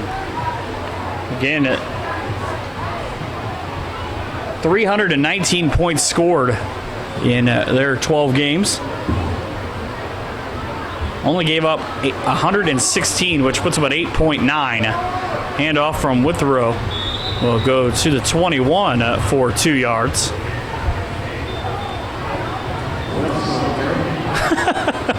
You can hear the coaching staff screaming from the sidelines, "We need another receiver." And then about 4 different guys run up and try and get into the game. This time, I believe it's Pearson Haywood that is going to win that battle. 2nd and 8 as he will go out to the right side. Split out wide. 1 right, 1 left. 2:25 to go in the game. 42-13 Western Reserve Scourge. Pitch out coming near side and back to the middle. Just a little roll.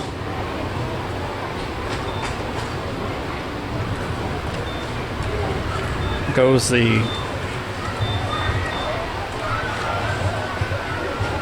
tailback.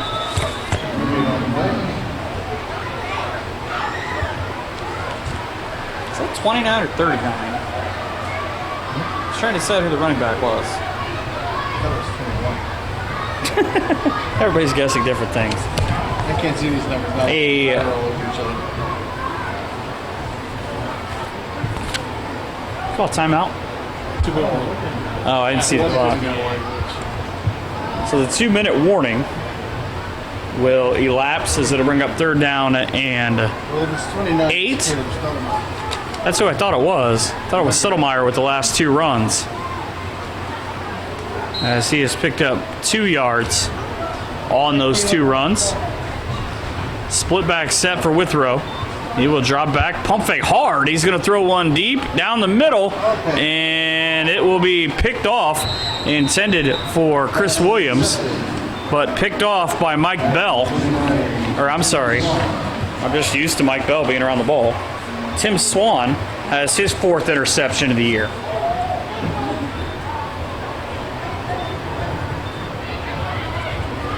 So turnovers don't really matter at this point, I don't think. All that matters is to keep the clock rolling, as there are a lot of antsy kids at 10:39. I guess it's a Saturday night. What else are you going to do? Ball will be spotted at the 38 for the Ravens. Again,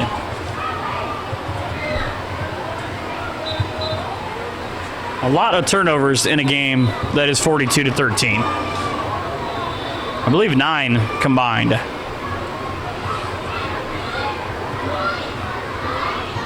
Ravens now break the huddle. And again, they switch out a lot of different players as they bring in Angelo Prophet for the first time. Bright gold and black shoes to go along with the purple and white that he is sporting. Is another one that, as another man runs on late in Bryant Huntley, listed as a defensive back. Official throws the hands up now. That is a completely different quarterback. That is a Wildcat, and that is an incomplete pass from Jeremy Greer. Now he's going to go off.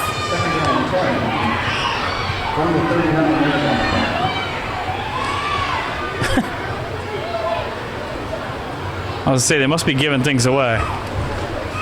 The kids get really loud when you give them free stuff. Montreal Moore is happy to oblige. However, not enough to give him his jersey. Those things cost money. And the clock at 1:41 from ending the OFL season. Started back in June the 6th to be exact. And again, it'll be Greer. He will run the Wildcat. He will not run it very well. Penalty flags. How? He grabbed the guy by the shoulder and the waist. What game is that guy watching? So Greer would have been sacked for, or he would have lost, I should say, 9 yards.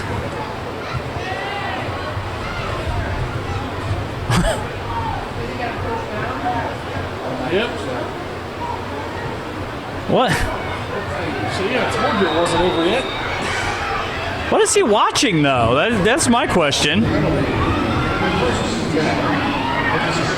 What do you put it from? The original spot of the ball? Which is still not the right. This is like a 20-yard penalty.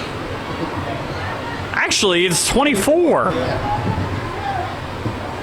All right.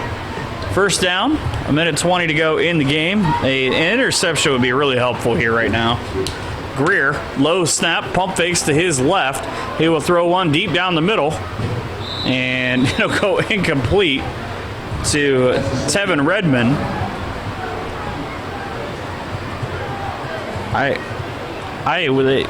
We have lost all control. Is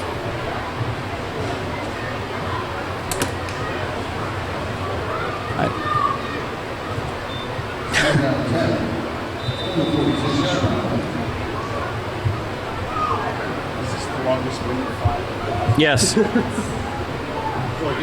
if you get anything from this, if you ever play the Scourge, watch out for that toss. I remember hurt surgery. Right. I mean, that's all that Yeah. it's worked. Pretty much. Keeper. Quarterback Don't run out of mostly another Wildcat. This time it'll be Aaron Kelly, who will run from the 46 to Pick up a beat out of that.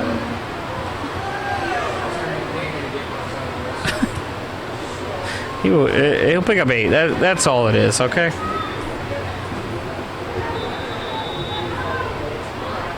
And they even made it one better because they gave him 9.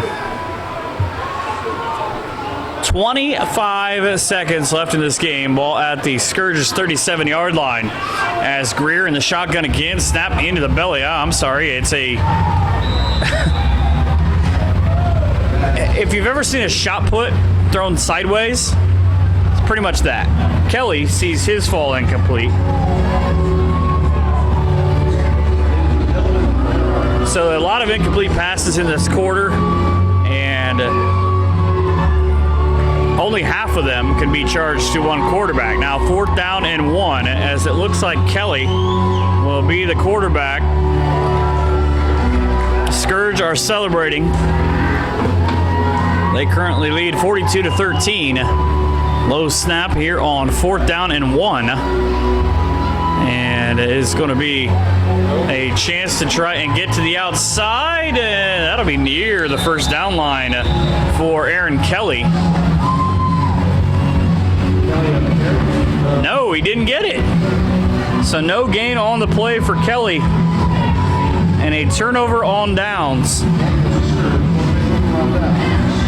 7 seconds left in the game as the Scourge take over. And Aaron Kelly is being asked to vacate the field. That's a pretty impressive cartwheel for a big guy. Lester Bell, you have my respect. That is one impressive cartwheel for a dude that size. You got dudes sliding into the picture. Come on now. Are we just... What is happening? What are the officials? Why are they officiating? Are you serious? You spotted the ball at the 42. He needs to get to the 40 to get a first down. What are you doing?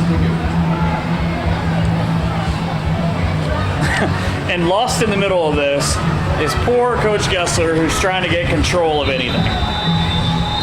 The Scourge are powered by Gessler Propane, and they are now the Ohio Football League champions for 2015. 42-13 Scourge. Run out the final 10 seconds.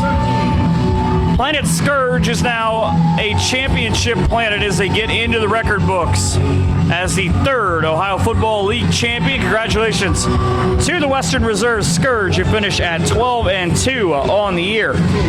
River City finishes up at 7-6, and a long bus ride, 4 hours and 10 minutes back to Woodward High School in Cincinnati as the runners-up in the Ohio Football League Championship.